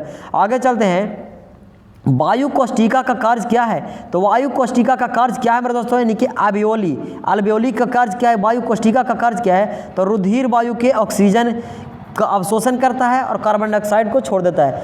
वायु कोष्ठिका का कार्य क्या है? तो रुधिर जो है वायु के ऑक्सीजन का अवशोषण करता है और कार्बन डाइऑक्साइड को छोड़ देता है। रुधिर यानी कि खून वाला जो है से वायु के ऑक्सीजन को अवशोषण करेगा और कार्बन डाइऑक्साइड को छोड़ते जाएगा। वायु कोष्ठिका का यही कार्य है मेरे दोस्तों। आगे चलते हैं, भारत में प्रथम पहली सफल कपास मिल कहाँ स्थापित हुई थी? भारत में प्रथम पहली सफल कपास मिल बनाई थी 1854 ईस्वी में बॉम्बे में। कहाँ? भारत में प्रथम पहली सफल कपास मिल बोल रहा है, सफल कपास मिल कहाँ था? 1854 ईस्वी में बॉम्बे में लगाई गई थी मेरे दोस्तों, जो कि सफल रही थी। आगे चलते हैं, statue of unity, statue of unity का डिजाइन किसने दिया है? तो स्टैच्यू ऑफ यूनिटी कहाँ है मेरे दोस्तों? तो स्टैच्यू ऑफ यूनिटी अहमदाबाद में, गुजरात में है। कहाँ है? Statue of unity Ahmedabad, Gujarat में है। और इसके शिल्पकार कौन है? डिजाइन किसने दिया है? तो भारतीय मूर्तिकार है मेरे दोस्तों। कौन? तो राम बी सुतार। कौन है? राम बी सुतार के द्वारा मेरे दोस्तों स्टैच्यू ऑफ यूनिटी का डिजाइन किया गया था। एक मेरे दोस्तों होता है statue of liberty. Statue of liberty कहाँ है? तो न्यूयॉर्क में हो जाता है। कहाँ होता है मेरे दोस्तों? स्टैच्यू ऑफ लिबर्टी न्यूयॉर्क में होता है। और स्टैच्यू ऑफ यूनिटी बोले तो कहाँ? तो ये अहमदाबाद, गुजरात में हो जाएगा। किसका मूर्ति डिजाइन को दिया है? तो राम बी सुतार के द्वारा। आगे चलते हैं, आगे क्या कह रहा है, खारल कैमल्स भोजन के लिए किन पेड़ों पर निर्भर करते हैं? तो खारल कैमल्स भोजन के लिए किन पेड़ों पर? तो मैंग्रोव वन पर निर्भर करते हैं। किसके पर? तो मैंग्रोव वन पर निर्भर करते हैं मेरे दोस्तों। खारल कैमल्स जो है सब भोजन के लिए मैंग्रोव वन पर निर्भर रहते हैं। आगे चलते हैं, ईस्ट इंडिया कंपनी की स्थापना कब हुई थी? तो ईस्ट इंडिया कंपनी की स्थापना 31 दिसंबर 1600 ईस्वी को हुई थी। कब हुई थी? तो ईस्ट इंडिया कंपनी की स्थापना 16 दिसंबर 1600 ईस्वी को हुई थी। सॉरी, 31 दिसंबर 1600 ईस्वी को हुई थी। कहाँ हुई थी? तो लंदन में हुआ था। कहाँ हुआ था मेरे दोस्तों? तो लंदन में हुआ था 31 दिसंबर 1600 ईस्वी को। आगे चलते हैं, अंग्रेजों द्वारा प्रथम व्यापारिक कोठी कहाँ खोली गई थी? तो अंग्रेजों द्वारा प्रथम व्यापारिक कोठी कहाँ खोली गई थी? तो सूरत में 1613 ईस्वी में। कब खोली गई थी मेरे दोस्तों? तो सूरत में 1613 ईस्वी में। दोस्तों एक और पिछला शिफ्ट में पूछा गया क्वेश्चन था कि अंग्रेजों को भारत में फैक्ट्री खोलने की अनुमति कौन सा शासक ने दिया था? तो कौन सा शासक मेरे दोस्तों? तो जहांगीर के द्वारा दिया था। किसके द्वारा दिया था? अनुमति दिया था जहांगीर के द्वारा। और किसके द्वारा खोला था? सूरत में खोला गया था 1613 ईस्वी में। अंग्रेजों के द्वारा व्यापारिक कोठी सूरत में 1613 ईस्वी में खोला गया। आगे चलते हैं, 2016 ईस्वी में 150 मिलियन वर्ष पुराने डायनासोर 2016 ईस्वी में 150 मिलियन वर्ष पुराने डायनासोर के जीवाश्म कहाँ पर मिले थे? तो कहाँ पर मिले थे मेरे दोस्तों? गुजरात में मिले थे। कहाँ मिले थे? तो गुजरात में मिले थे। 2016 ईस्वी में 150 मिलियन वर्ष पुराने डायनासोर के जीवाश्म मिले हैं। कहाँ? तो गुजरात में मिले थे मेरे दोस्तों। कहाँ मिले थे? गुजरात में। आगे चलते हैं, वंशागति के नियम यानी कि आनुवंशिकता का नियम कौन दिया है? तो आनुवंशिकता का नियम जॉर्ज मेंडल ने दिया है। कौन दिया है? जॉर्ज मेंडल ने दिया है। अब वंशागति के नियम या फिर आनुवंशिकता का नियम पूछे आपसे तो जॉर्ज मेंडल ने दिया है। आगे चलते हैं, किसी भी परमाणु में संयोजी इलेक्ट्रॉन कहाँ होते हैं? तो किसी भी परमाणु में संयोजी इलेक्ट्रॉन की वैलेंस इलेक्ट्रॉन कहाँ होते हैं? तो बाहरीतम कोष में होता है। कहाँ होते हैं? किसी भी परमाणु में संयोजी इलेक्ट्रॉन बाहरीतम कोष में होते हैं मेरे दोस्तों। अगर वीडियो आप लोग को पसंद आ रहा है तो वीडियो को लाइक कर दें और दोस्तों तक शेयर तो आप जरूर कर दिया करें यार। चलिए आगे चलते हैं, राज्यसभा के सदस्यों का कार्यकाल कितना वर्ष का होता है? तो राज्यसभा के सदस्यों का कार्यकाल मेरे दोस्तों 6 वर्ष का होता है। कितना वर्ष का होता है? तो 6 वर्ष का। आपसे पूछ सकते हैं मेरे दोस्तों को राज्यसभा का कार्यकाल कितना वर्ष का होता है? तो राज्यसभा का मेरे दोस्तों कार्यकाल नहीं होता। राज्यसभा का अस्थायी सदन है, इसे कभी भंग नहीं किया सकता। राज्यसभा के सदस्यों का कार्यकाल होता है 6 वर्ष का, लेकिन राज्यसभा का कार्यकाल नहीं होता मेरे दोस्तों, ये सदा के लिए अस्थायी सदन है। आगे चलते हैं, अनुक्रमण तकनीक का उपयोग करके जीनोम की संरचना, कार्य एवं अनुक्रमण का अध्ययन किस शाखा के अंतर्गत किया जाता है? तो जीनोमिक्स के अंतर्गत। किसके अंतर्गत? तो जीनोमिक्स। अनुक्रमण तकनीक का उपयोग करके जीनोम की संरचना, कार्य एवं अनुक्रमण का अध्ययन किस शाखा के अंतर्गत किया जाता है? तो जीनोमिक्स के अंतर्गत। आगे चलते हैं, भारत का अधिकतम विदेशी व्यापार किस परिवहन सुविधा द्वारा होता है? तो समुद्री मार्ग के द्वारा। भारत का अधिकतम विदेशी व्यापार जो होता है मेरे दोस्तों, तो कौन सा मार्ग द्वारा होता है? तो समुद्री मार्ग के द्वारा अधिकतम विदेशी व्यापार होता है मेरे दोस्तों, समुद्री मार्ग के द्वारा। आगे चलते हैं, मिजो नेशनल फ्रंट के संस्थापक कौन थे? तो पू लालडेंगा। कौन थे? पू लालडेंगा थे मेरे दोस्तों। और मिजो नेशनल फ्रंट है कहाँ? तो मिजोरम में है। कहाँ है मेरे दोस्तों? मिजो नेशनल फ्रंट मिजोरम में है और इसके संस्थापक कौन थे? तो पू लालडेंगा थे। आगे चलते हैं, देवी अहिल्याबाई होलकर एयरपोर्ट कहाँ है? तो देवी अहिल्याबाई होलकर एयरपोर्ट मेरे दोस्तों इंदौर में है, मध्य प्रदेश में। कहाँ? देवी अहिल्याबाई होलकर एयरपोर्ट इंदौर, मध्य प्रदेश में मेरे दोस्तों। आगे चलते हैं, सिक्किम में मास्क यानी फिर मुखौटा पहनकर कौन सा नृत्य किया जाता है? तो सिक्किम में मास्क यानी मुखौटा पहनकर लामा डांस किया जाता है। कौन सा डांस किया जाता है? तो लामा डांस किया जाता है मेरे दोस्तों। सिक्किम में मास्क या मुखौटा पहनकर लामा डांस किया जाता है। आगे चलते हैं, कश्मीरी हंगुल किस नेशनल पार्क में पाए जाते हैं? हंगुल बोलेगा मेरे दोस्तों, हंगुल जो है कश्मीरी हंगुल कौन सा नेशनल पार्क में पाए जाते हैं? तो दाचीग्राम नेशनल पार्क। कहाँ? दाचीग्राम नेशनल पार्क मेरे दोस्तों है कहाँ? तो श्रीनगर में है। कहाँ है? दाचीग्राम नेशनल पार्क जम्मू कश्मीर की राजधानी श्रीनगर है मेरे दोस्तों। कहाँ है? कश्मीरी हंगुल के लिए प्रख्यात है दाचीग्राम नेशनल पार्क। आगे चलते हैं, संसद में सरकारी बिल कौन प्रस्तुत करते हैं? संसद में सरकारी बिल यानी कि गवर्नमेंट बिल जो है प्रस्तुत किसके द्वारा किया जाता है? तो मंत्री के द्वारा। किसके द्वारा? संसद में सरकारी बिल यानी कि गवर्नमेंट बिल जो है मंत्री के द्वारा प्रस्तुत किया जाता है। आगे चलते हैं मेरे दोस्तों, समुद्र में समान गहराइयों को मिलाने वाली काल्पनिक रेखा को क्या कहते हैं? समुद्र में समान गहराइयों को मिलाने वाली काल्पनिक रेखा को हम लोग आइसोबाथ कहते हैं, यानी कि समगहरी रेखा ही बोल सकते हैं। आइसोबाथ पूछता है मेरे दोस्तों, हिंदी में आपसे नहीं पूछेगा, जब भी पूछेगा तो आपसे इंग्लिश में पूछेगा आइसोबाथ। समान गहराइयों को मिलाने वाली काल्पनिक रेखा को हम लोग आइसोबाथ कहते हैं। आगे चलते हैं मेरे दोस्तों, क्या कह रहा है? Cupcake, Donut, Eclair, Froyo, Gingerbread और होनियोकॉम्ब ये किसके वर्जन है? तो किसके वर्जन में? तो एंड्रॉइड वर्जन के। किसके वर्जन है? तो एंड्रॉइड वर्जन है मेरे दोस्तों। क्यूपेक, डोनट, इक्लेयर और फ्रोयो, जिंजर ब्रेड और होमियोकॉम्ब जो है सो एंड्रॉइड वर्जन है मेरे दोस्तों। आगे चलते हैं, हेनरी बैकुरल ने किसकी खोज की थी? तो रेडियोधर्मिता की। रेडियोधर्मिता की खोज किसने की थी मेरे दोस्तों? तो हेनरी बैकुरल ने किया था। आगे चलते हैं, 1784 ईस्वी में द एशियाटिक सोसाइटी की स्थापना किसने किया था? तो 1784 ईस्वी में द एशियाटिक सोसाइटी की स्थापना विलियम जोन्स के द्वारा की गई थी। किसके द्वारा? विलियम जोन्स के द्वारा मेरे दोस्तों द एशियाटिक सोसाइटी की स्थापना 1784 ईस्वी में किया गया था। आगे चलते हैं, मांसाहारी पादप कौन सा है? तो मांसाहारी पादप का आपको नाम बताना था, तो घटपर्णी पौधे। घटपर्णी पौधे को पिचर प्लांट भी बोलते हैं इंग्लिश में। तो मांसाहारी पादप कौन सा है? घटपर्णी पौधा है मेरे दोस्तों, उसको पिचर प्लांट भी बोला जाता है। आगे चलते हैं, सांसद आदर्श ग्राम योजना की शुरुआत कब हुई थी? सांसद आदर्श ग्राम योजना की शुरुआत 11 अक्टूबर 2014 ईस्वी को हुआ था। कब हुआ था? 11 अक्टूबर 2014 ईस्वी को सांसद आदर्श ग्राम योजना की शुरुआत हुई थी। कब हुआ था? 2014 ईस्वी में। आगे चलते हैं मेरे दोस्तों, जवाहर ग्राम समृद्धि योजना। जवाहर ग्राम समृद्धि योजना JGSY का फुल फॉर्म है। जवाहर ग्राम समृद्धि योजना की शुरुआत कब हुई थी? तो 1999 ईस्वी को हुई थी। जवाहर ग्राम समृद्धि योजना 1999 और सांसद आदर्श ग्राम योजना 2014 ईस्वी में। आगे चलते हैं मेरे दोस्तों, भारत के राष्ट्रपति बनने से पहले किसे भारत रत्न मिल चुका था? तो भारत के राष्ट्रपति बनने से पहले किसे भारत रत्न मिला था? तो सर्वपल्ली राधाकृष्णन को मेरे दोस्तों कब मिला था भारत रत्न? तो 1954 में मिला था। कब मिला था? 1954 में मिला था मेरे दोस्तों। ये भारत के राष्ट्रपति बनने से पहले भारत रत्न को मिल चुका है सर्वपल्ली राधाकृष्णन को। आगे चलते हैं मेरे दोस्तों, क्या कह रहा है कि धौलाधर रेंज जो है इसे किस पर्वत श्रेणी का भाग है? धौलाधर रेंज किस पर्वत श्रेणी का भाग है? तो मध्य हिमालय और लघु हिमालय। मध्य हिमालय या फिर लघु हिमालय बोल सकते हैं। मध्य वाला हिमालय या फिर लघु हिमालय के धौलाधर रेंज जो है इसे किस पर्वत श्रेणी का भाग है? मध्य हिमालय या लघु हिमालय। आगे चलते हैं, माइकल जैक्सन के साथ 1991 में रिलीज हुए ब्लैक एंड व्हाइट सॉन्ग में एक डांसर ने कौन सा भारतीय शास्त्रीय नृत्य किया था? तो ओडिसी नृत्य किया था। कौन सा नृत्य किया था? माइकल जैक्सन के साथ 1991 में रिलीज हुए black and white song. Black and white song था एक डांसर में कौन सा भारतीय शास्त्रीय नृत्य किया था? तो ओडिसी। कौन सा नृत्य? ओडिसी नृत्य। आगे चलते हैं मेरे दोस्तों, कंप्यूटर में एक से अधिक ओपन प्रोग्राम में स्विच करने के लिए शॉर्टकट कुंजी क्या है? तो कंप्यूटर में एक से अधिक ओपन प्रोग्राम में स्विच करने का शॉर्टकट कुंजी ऑल्ट प्लस टैब। क्या है मेरे दोस्तों? तो ऑल्ट प्लस टैब है। एक से अधिक ओपन प्रोग्राम में स्विच करने के लिए ऑल्ट प्लस टैब दबाया जाता है। आगे चलते हैं मेरे दोस्तों, दक्षिण एशियाई क्षेत्रीय सहयोग संगठन सार्क की स्थापना कब हुई थी? तो सार्क की स्थापना हुई मेरे दोस्तों 8 दिसंबर 1985 ईस्वी में। कब हुआ था? 8 दिसंबर 1985 ईस्वी में। अच्छा, सार्क में कितने देश है मेरे दोस्तों? तो 8 देश हैं। कितने देश हैं? तो 8 देश हैं। अच्छा, सार्क की स्थापना हुई थी 1985 ईस्वी में। इसका मुख्यालय कहाँ है? तो मेरे दोस्तों कहाँ है? ढाका में है। कहाँ है? ढाका है। और कहाँ है? बांग्लादेश में पड़ता है। बांग्लादेश की राजधानी ढाका मेरे दोस्तों सार्क की स्थापना हुई थी। इसका मुख्यालय बांग्लादेश की राजधानी ढाका में है और इसको 8 सदस्य मेरे दोस्तों।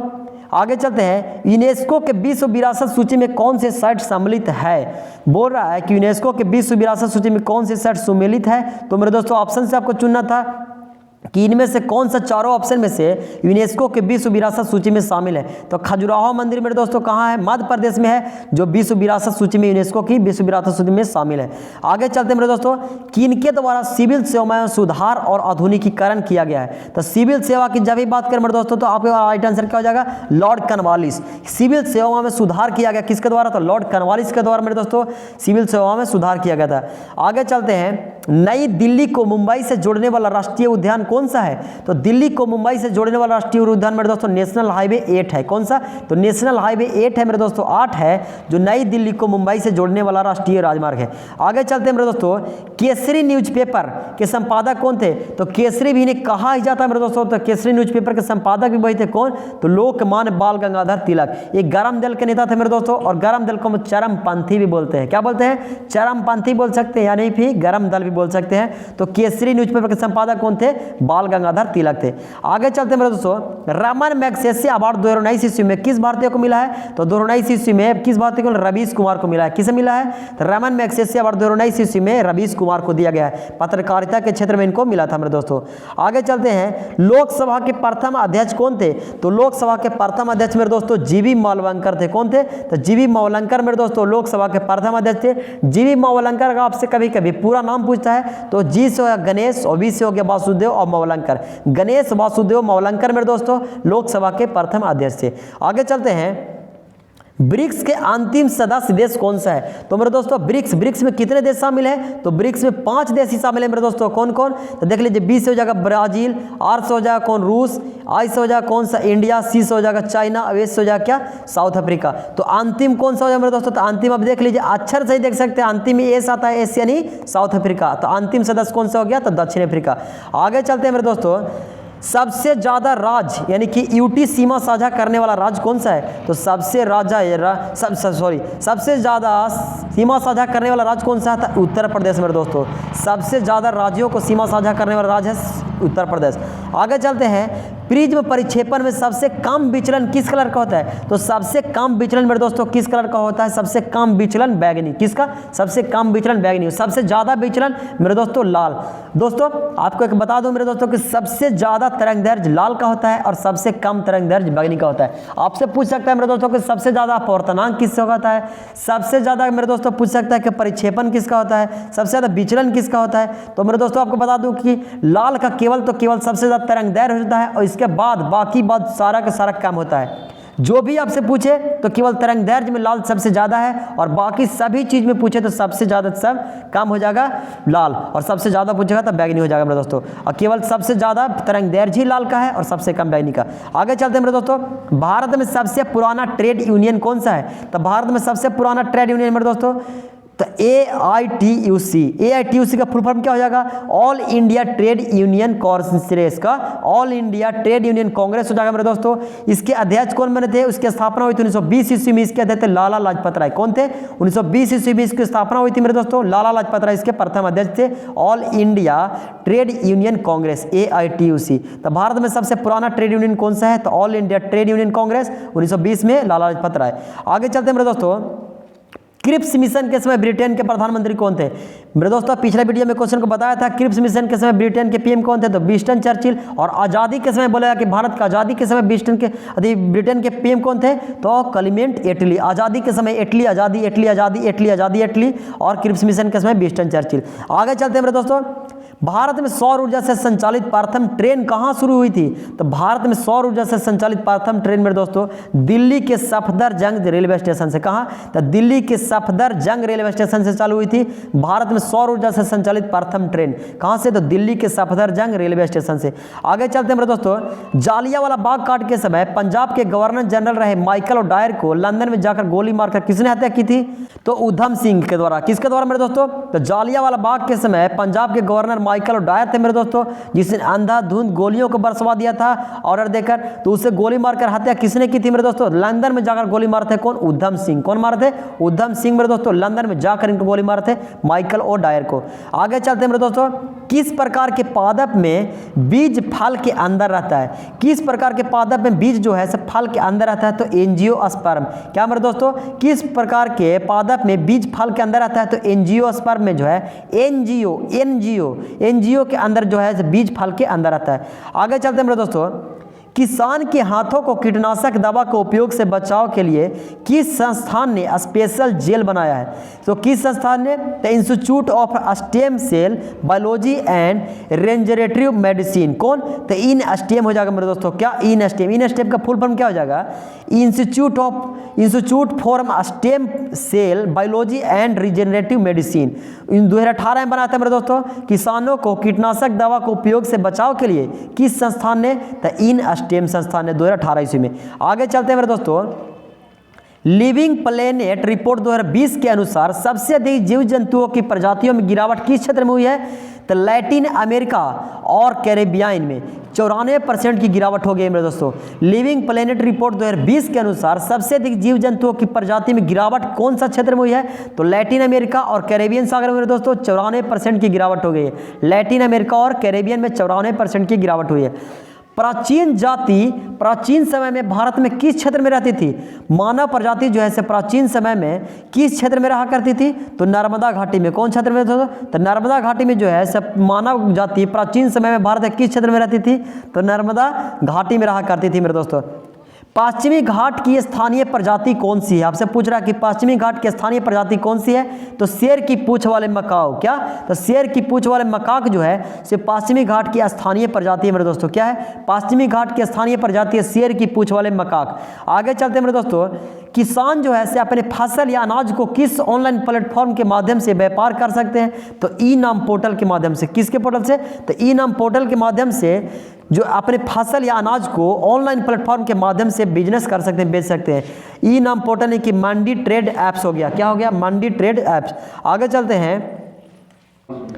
चलते हैं, बोल रहा है महात्मा गांधी जी को भिखारी की भेष में महान आत्मा किसने कहा था? महात्मा गांधी जी को भिखारी की भेष में महान आत्मा किसने कहा था? तो रविंद्रनाथ टैगोर ने कहा था। किसने कहा था मेरे दोस्तों? तो महात्मा गांधी जी को भिखारी की भेष में महान आत्मा रविंद्रनाथ टैगोर ने कहा था। महात्मा गांधी जी के गुरु का नाम क्या था मेरे दोस्तों? तो महात्मा गांधी जी के गुरु का नाम था गोपाल कृष्ण गोखले। क्या नाम था? महात्मा गांधी के गुरु का नाम था गोपाल कृष्ण गोखले। और महात्मा गांधी को भिखारी की भेष में महान आत्मा किसने कहा था? तो रविंद्रनाथ टैगोर ने कहा था। आगे चलते हैं मेरे दोस्तों, कौन सी गर्म जलधारा नहीं है?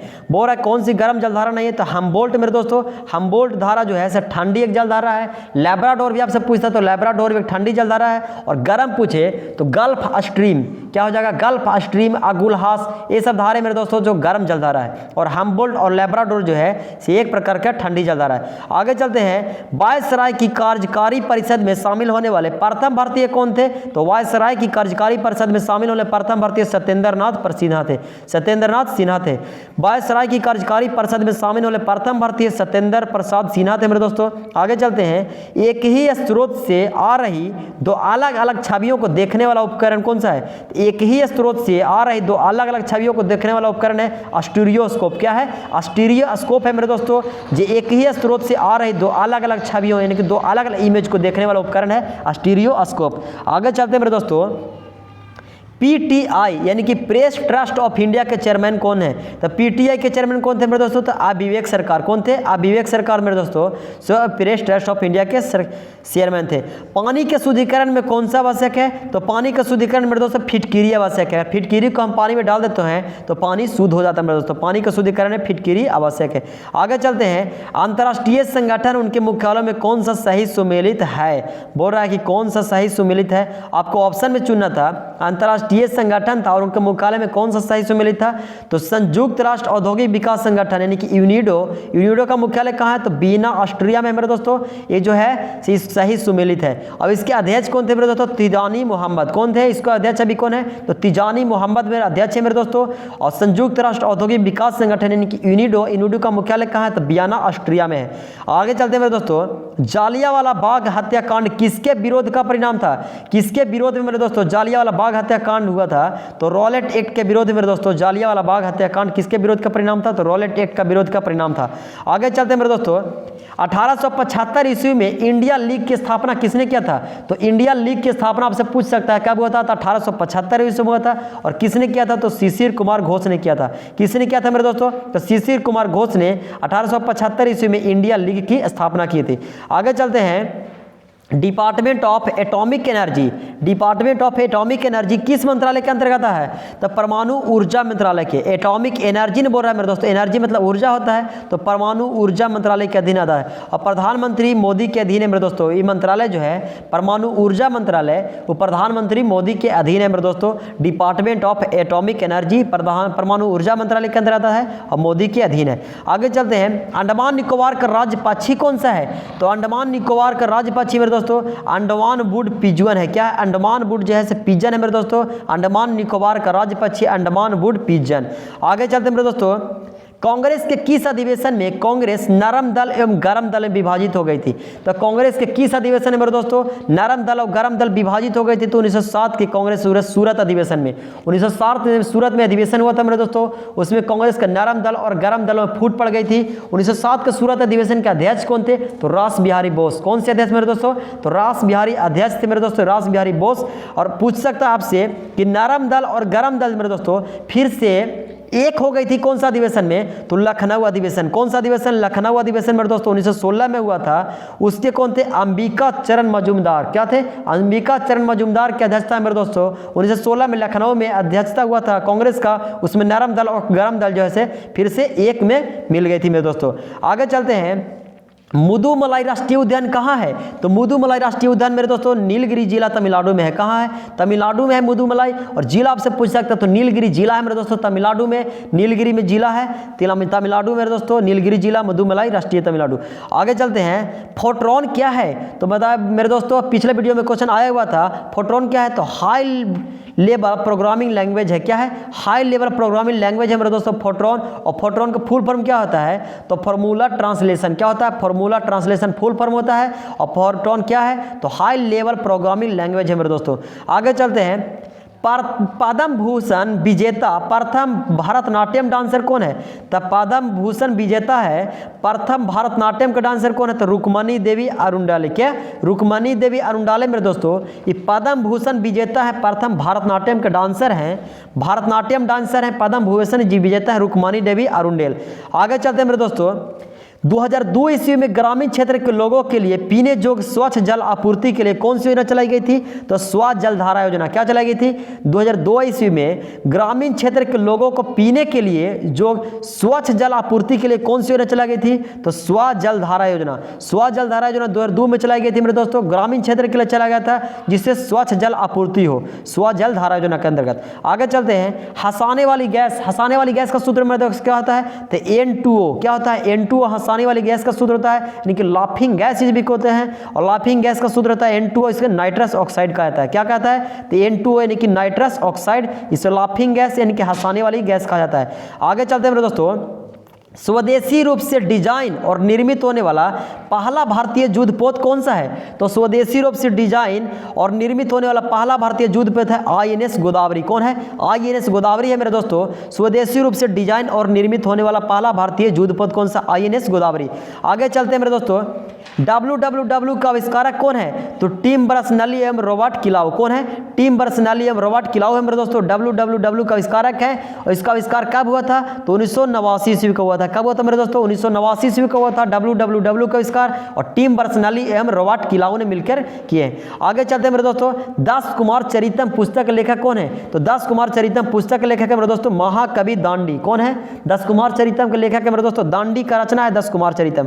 आगे चलते हैं, किस सक्रिय ज्वालामुखी को भूमध्य सागर का प्रकाश स्तंभ कहा जाता है? भूमध्य सागर का प्रकाश स्तंभ मेरे दोस्तों स्ट्राम्बोली को कहा जाता है। किसे कहता है? भूमध्य सागर का प्रकाश स्तंभ होता है स्ट्राम्बोली को। एक कैसा ज्वालामुखी है? तो सक्रिय ज्वालामुखी है मेरे दोस्तों। कैसा है? सक्रिय ज्वालामुखी।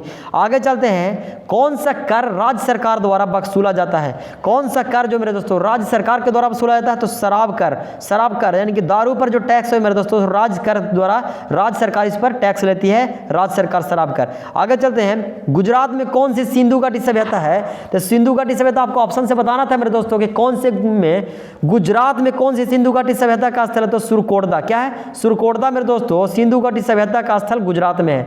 आगे चलते हैं मेरे दोस्तों, आपसे पूछ सकता है कि सिंधु घाटी सभ्यता के दो प्रमुख बंदरगाह नगर कौन से थे? तो बंदरगाह नगर मेरे दोस्तों लोथल और सुरकोटदा थे। कौन थे? तो लोथल और सुरकोटदा मेरे दोस्तों सिंधु घाटी सभ्यता के बंदरगाह नगर थे। आगे चलते हैं मेरे दोस्तों, केटू पर्वत, केटू यानी कि गॉडविन एस्टून मेरे दोस्तों, गॉडविन एस्टून कहाँ है? तो काराकोरम पर्वत श्रेणी जम्मू कश्मीर में है। तो गॉडविन एस्टून पर्वत की ऊंचाई कितना? तो 8611 मीटर। कितना है? 8611 मीटर में दोस्तों केटू पर्वत की ऊंचाई है। आगे चलते हैं, प्रथम पंचवर्षीय योजना किस मॉडल पर आधारित थी? तो मैं बताया था मेरे दोस्तों पिछले, हेरोड डेमर मॉडल पर आधारित थी। प्रथम पंचवर्षीय योजना कब से कब तक चली थी? तो 1951 से लेकर 1956 तक चली थी मेरे दोस्तों। इसमें कृषि पर विशेष करके जोर दिया गया था। किस पर? कृषि पर इसको विशेष प्राथमिकता दी गई थी मेरे दोस्तों। 1951 से 56 में चला था और हेराल्ड डोमर मॉडल पर आधारित थी। आगे चलते हैं मेरे दोस्तों, PSLV XL C17, PSLV XL C17 rocket से लॉन्च किया गया उपग्रह जो है GSAT-12 किससे संबंधित है? तो GSAT-12 मेरे दोस्तों जो है संचार उपग्रह है। आपसे पूछेगा कि जो GSAT-12 जो है 12 है वो किससे, कौन सा रॉकेट से लॉन्च किया गया? तो PSLV XL C17, PSLV XL C17 rocket से लॉन्च किया गया उपग्रह है GSAT-12, वो किससे संबंधित है? तो संचार उपग्रह से संबंधित है। किससे? संचार उपग्रह से। आगे चलते हैं मेरे दोस्तों, यूरोप में बच्चों और परिवारों को मूव करने पर उनकी सुरक्षा बढ़ाने के लिए ब्लू डॉट हब मिशन किस अंतर्राष्ट्रीय संगठन ने लॉन्च किया है? तो यूनिसेफ एवं UNHCR। कौन? यूनिसेफ एवं UNHCR। आगे चलते हैं मेरे दोस्तों, भारत में संवैधानिक गणराज्य यानी कि गणतंत्र का क्या अर्थ है? भारत में संवैधानिक गणराज्य यानी कि गणतंत्र का क्या अर्थ है? तो मुख्य कार्यकारी और उनके प्रतिनिधियों को लोकतांत्रिक रूप से चुना जाता है। भारत में संवैधानिक गणराज्य यानी कि गणतंत्र का अर्थ क्या है? तो मुख्य कार्यकारी और प्रतिनिधि जो है सो लोकतांत्रिक रूप से चुना जाता है, इसीलिए भारत को गणराज्य यानी कि संवैधानिक गणतंत्र भी देश कहा जाता है। आगे चलते हैं, उपभोक्ता तथा कंप्यूटर सिस्टम के बीच मध्यस्थ का कार्य कौन करता है? उपभोक्ता यानी कि यूजर्स तथा कंप्यूटर सिस्टम के बीच मध्यस्थ का कार्य कौन करता है? तो ऑपरेटिंग सिस्टम करता है। कौन करता है मेरे दोस्तों? ऑपरेटिंग सिस्टम जो है सो उपभोक्ता और कंप्यूटर सिस्टम के बीच वाला कार्य करता है, मध्यस्थ का कार्य करता है। आगे चलते हैं मेरे दोस्तों, भारतीय नेवी का INS सरदार पटेल फॉरवर्ड जो है, भारतीय नेवी का INS Sardar Patel forward operating base कहां पर है? तो INS सरदार पटेल जो है पोरबंदर गुजरात में। कहां है INS सरदार पटेल? सब लोग पकड़ सकते थे क्वेश्चन को। भारतीय नेवी का INS Sardar Patel forward operating base कहाँ है? तो पोरबंदर गुजरात में मेरे दोस्तों। कहाँ है? पोरबंदर गुजरात में है। आगे चलते हैं मेरे दोस्तों, 2019 ईस्वी में गृह मंत्रालय ने किस सेना का वित्तीय पावर का विस्तार किया है? तो 2019 ईस्वी में गृह मंत्रालय ने कौन सा सेना का वित्तीय पावर का विस्तार किया? तो एयरफोर्स का। किसका? एयरफोर्स का। एयरफोर्स का गठन कब हुआ था मेरे दोस्तों? तो कितना बताया था? 8 अक्टूबर 1932। कितना बताया था? 8 अक्टूबर 1932 को मेरे दोस्तों भारतीय वायुसेना का गठन हुआ था।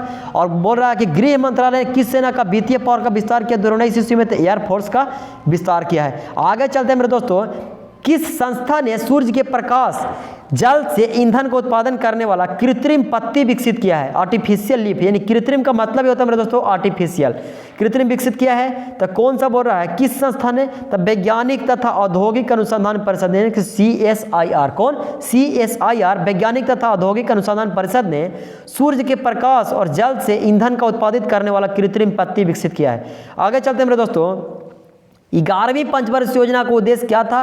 तो 11वीं पंचवर्षीय योजना का मेरे दोस्त उद्देश्य क्या था? तेज और अधिक समावेशी विकास। क्या था? तो तेज और अधिक समावेशी विकास था मेरे दोस्तों, 11वीं पंचवर्षीय योजना का उद्देश्य था। आपसे बोल सकता है कि 11वीं पंचवर्षीय योजना का कार्यकाल क्या था। तो 11वीं पंचवर्षीय योजना का कार्यकाल क्या था मेरे दोस्तों, तो 2007 से लेकर के 2012 जो है 11वीं पंचवर्षीय योजना का कार्यकाल था। 11वीं पंचवर्षीय योजना का कार्यकाल था 2007 से लेकर 2012 ईस्वी तक। और इस योजना का उद्देश्य क्या था, तो तेज और अधिक समावेशी विकास। तेज और अधिक समावेशी विकास मेरे दोस्तों इस पंचवर्षीय योजना का उद्देश्य था। आगे चलते हैं, उच्च सदन किसे कहा जाता है। तो मेरे दोस्तों केंद्र में उच्च सदन किसे कहा जाता है, तो राज्यसभा को कहा जाता है। केंद्र में उच्च सदन किसे कहा जाता है, तो राज्यसभा को। और अगर राज्य में बोले कि उच्च सदन किसे कहा जाता है, तो विधान परिषद को। किसे मेरे दोस्तों, जिस प्रकार राज्यसभा जो है से एक अस्थायी सदन है, उसी प्रकार विधान परिषद भी मेरे दोस्तों, जो राज्य में विधान परिषद एक अस्थायी परिषद है, इसे भंग कभी नहीं किया सकता मेरे दोस्तों। तो राज्य में उच्च सदन बोलेगा तो विधान परिषद, और उच्च सदन केंद्र में बोलेगा तो राज्यसभा। यानी कि राज्यसभा और विधान परिषद दोनों जो है उच्च सदन है, यानी कि अस्थायी सदन ही बोल सकते हैं, उच्च सदन। आगे चलते हैं, एफटीटीपी की फुल फॉर्म क्या है। तो एफटीटीपी का फुल फॉर्म मेरे दोस्तों फाइबर टू द प्रीमिस। क्या है, फाइबर टू द प्रीमिसेस जो है, सो एफटीटीपी का फुल फॉर्म मेरे दोस्तों फाइबर टू द प्रीमिसेस। आगे चलते हैं, नील की खेती के लिए कौन सा आंदोलन चालू हुआ था। तो नील की खेती के लिए कौन सा आंदोलन हुआ था मेरे दोस्तों, चंपारण सत्याग्रह। कौन सा हुआ था, तो नील की खेती के लिए कौन सा आंदोलन, तो चंपारण सत्याग्रह मेरे दोस्तों नील की खेती के लिए चालू हुआ था। आगे चलते हैं, कोलकाता बंदरगाह किस नदी पर है। तो कोलकाता बंदरगाह मेरे दोस्तों हुगली नदी पर है। कौन नदी पर है, कोलकाता बंदरगाह आप लोग याद रखेंगे, हुगली नदी पर। सिंपल सा क्वेश्चन है, सभी को याद होना चाहिए। ओपेक का मुख्यालय कहां मेरे दोस्तों, ओपेक जो है जैसे तेल का एक संगठन है मेरे दोस्तों, ओपेक का मुख्यालय का वियना ऑस्ट्रिया में है। कहां है, ऑस्ट्रिया की राजधानी वियना में मेरे दोस्तों। ओपेक जो है तेल का एक संगठन देश है, उसका मुख्यालय कहां है, तो वियना ऑस्ट्रिया में है। आगे बोल रहा है कि इसरो के पहले अध्यक्ष कौन थे। तो इसरो के पहले अध्यक्ष कौन थे मेरे दोस्तों, विक्रम साराभाई। कौन थे, इसरो के सबसे पहला अध्यक्ष कौन था, तो विक्रम साराभाई था मेरे दोस्तों इसरो का पहला अध्यक्ष। आगे चलते हैं मेरे दोस्तों, रेड डाटा बुक किससे संबंधित है। तो रेड डाटा बुक किससे संबंधित है मेरे दोस्तों, तो संकटग्रस्त प्रजातियों की सूची से IUCN द्वारा जारी होता है। बोलेगा कि रेड डाटा बुक किस संस्था के द्वारा जारी किया जाता है, तो IUCN के द्वारा। और किससे, तो संकटग्रस्त प्रजातियों की सूची होता है जारी रेड डाटा बुक में, और कौन सा संस्था के द्वारा, तो IUCN के द्वारा। आगे चलते हैं मेरे दोस्तों, हाल ही में WTO से किसने कार्यकाल पूरा होने से पहले इस्तीफा दे दिया था। हाल ही में WTO यानी कि world trade organisation, WTO world trade organisation से किसने कार्यकाल पूरा होने से पहले ही इस्तीफा दे दिया था, तो रॉबर्ट एजेवेडो। क्या मेरे दोस्तों, रॉबर्टो एजेवेडो थे, से कार्यकाल पूरा होने से पहले ही इस्तीफा दे दिए थे मेरे दोस्तों WTO से। आगे चलते हैं मेरे दोस्तों, आम का वैज्ञानिक नाम क्या है। तो आम का वैज्ञानिक नाम क्या है मेरे दोस्तों, मैंगीफेरा इंडिका। क्या है, आम का वैज्ञानिक नाम है मैंगीफेरा इंडिका। आगे चलते हैं मेरे दोस्तों, सुल्तान अल जानशाह कप 2019 किसने जीता था। तो सुल्तान अल जानशाह कप 2019 जो दक्षिण कोरिया ने जीता था। किसने जीता था मेरे दोस्तों, तो दक्षिण कोरिया ने जीता था सुल्तान अल जानशाह कप 2019। आगे चलते हैं, नियाग्रा जलप्रपात कहाँ है। तो नियाग्रा जलप्रपात मेरे दोस्तों USA यानी कि अमेरिका और कनाडा में है। नियाग्रा जलप्रपात अमेरिका और कनाडा में मेरे दोस्तों, कहाँ, अमेरिका और कनाडा में। आगे चलते हैं, किस योजना में सरकार 100 दिनों का रोजगार देती है। कौन सा योजना है मेरे दोस्तों जिसमें सरकार जो है तो 100 दिनों का रोजगार देती है, मनरेगा योजना। कौन सा योजना, मनरेगा योजना के तहत सरकार जो है 100 दिनों का रोजगार देती है। आगे चलते हैं मेरे दोस्तों, मेघदूत पुस्तक किसने लिखी है। तो मेघदूत पुस्तक लिखी है मेरे दोस्तों किसने, कालिदास ने। किसने लिखा है, कालिदास ने लिखा है मेरे दोस्तों मेघदूत पुस्तक, कालिदास। आगे चलते हैं, भोटिया जनजाति किस राज्य से संबंधित है। तो भोटिया जनजाति किस राज्य से, उत्तराखंड से। किससे मेरे दोस्तों, तो भोटिया जनजाति किस राज्य से संबंधित है, तो उत्तराखंड। आगे चलते हैं, जालियांवाला बाग कांड के समय माइकल ओडायर को किसने मारा था। तो ये बताया था मेरे दोस्तों कि जालियांवाला बाग कांड के समय माइकल ओडायर को लंदन में जाकर गोली मारा था कौन, उधम सिंह। लंदन में जाकर गोली मारा था इनको मेरे दोस्तों उधम सिंह ने गोली मारा था जनरल ओडायर को। आगे चलते हैं, इग्नाइटेड माइंड। इग्नाइटेड माइंड जो है किसकी पुस्तक है। तो इग्नाइटेड माइंड मेरे दोस्तों डॉक्टर APJ अब्दुल कलाम। किन की पुस्तक है, इग्नाइटेड माइंड जो है APJ अब्दुल कलाम की पुस्तक है मेरे दोस्तों। भारत का वैज्ञानिक राष्ट्रपति भी कहा जाता है। किन्हें कहा जाता है, तो भारत का वैज्ञानिक के रूप में भी कार्य किए हैं और राष्ट्रपति के रूप में भी कार्य किए हैं कौन, तो डॉक्टर APJ अब्दुल कलाम। इसीलिए भारत का वैज्ञानिक राष्ट्रपति कहा जाता है डॉक्टर APJ अब्दुल कलाम को। और यूनाइटेड माइंड भी इनके पुस्तक है डॉक्टर APJ अब्दुल कलाम।